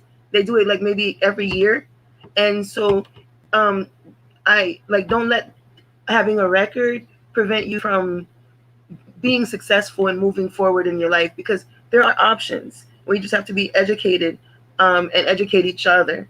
So I would like to say that um, we should free Vincent Simmons. Um, Once again, he does have JPay, and you can look up his name and his number, and you can send him a JPay or you can donate to his website towards his legal defense. So Basically, yeah, yeah, because like I said, he has had to fight his own for his own freedom. So I'm putting the page oh, for the and Vincent Simmons project. Go ahead, Oliver. one last thing I wanted to mention about him that I didn't mention before is when he went before the parole board, he was given the option to admit that he was guilty, and he refused to admit that he was guilty, even knowing that that would cause him to be denied for Parole. sure. Yeah, yeah. So he maintained. I wanna highlight what Sundown said. He said, and I wanna like echo what he's saying because I agree 100%. He said to all people, get you guys a weapon and get training because it's better to be caught with than without, for sure. You guys know, myself, thanks to my fiance, like I've been more in touch with the weapons and pistols and stuff like that. So definitely you don't want to leave your safety in your life in the hands of uncertainty. So make sure that you get yourself the proper training on how to use it, and then keep building. If you need several weapons because it makes you feel safe, as long as you're not lunatic, just arm yourself. Why not? And So go ahead, Oliver. I think that my opinions on the Second Amendment is that I want all of my rights. If there is a right that is owed to me, then give me all of my rights. Yeah, yeah, for sure, for sure. I don't, like I said, I agree with that. I just think we have to regulate in a better way. We have different options. You guys know, not necessarily because of some of the comments that we say here. That means that I'm like 100% on that. You guys know, I support other avenues where we can guarantee everyone's safety. But I Now, also think that go we ahead. should put an age. I think because a lot of these shooters, most of the time the mass shooters are under the age of 25 because that's when your brain stops. That's when your brain is fully grown, and Yeah, also that's when a lot of the onset of mental illness, if it's going to happen, it usually takes place between the teenage years up until the early 20s. So I think that it wouldn't be a bad idea to regulate ownership of, say, an AR or an AK, right, like rifles. yeah. In that case, Yeah, sure. Now I'm gonna wrap this up, and I wanna do it thanking everybody that joined in: Blood Moon, Brotep, God Boy, all aboard. Thank you for bringing this to my attention. Sundown, thank you for tuning in and supporting the channel. Godzilla Megatron, keep trolling us. Thank you for tuning in. Terrell, thank you very much. I had new people today. Goddess, thank you for tuning in and supporting the channel. Maceo, Christina, Johnny Mills. Thank you guys, Lord Hokage, King. Thank you guys for your constant support. Crazy Boy. Thank you guys for showing some love, and to the people that have even donated to the channel. Thank you very, very much. Rakim, only JS. Like I said, I'm very grateful to all of you guys for tuning in every day that I bring in a new video. I know it's different from what we do on other channels because it's more over there is more chill, and here I'm trying to be more serious. But you know, like I said, if not, we will be just a monolith. But you know, I will see you guys on Monday. Like I said, I probably will do a pop up show about something that I'm planning to do during the weekend. So stay tuned for that. I'm sorry. And for that, subscribe to my channel and hit the bell for notifications so you don't miss any of my streams. Um, and without further ado, I see you guys next Thank you. Monday. Thank you very much. Peace. Bye.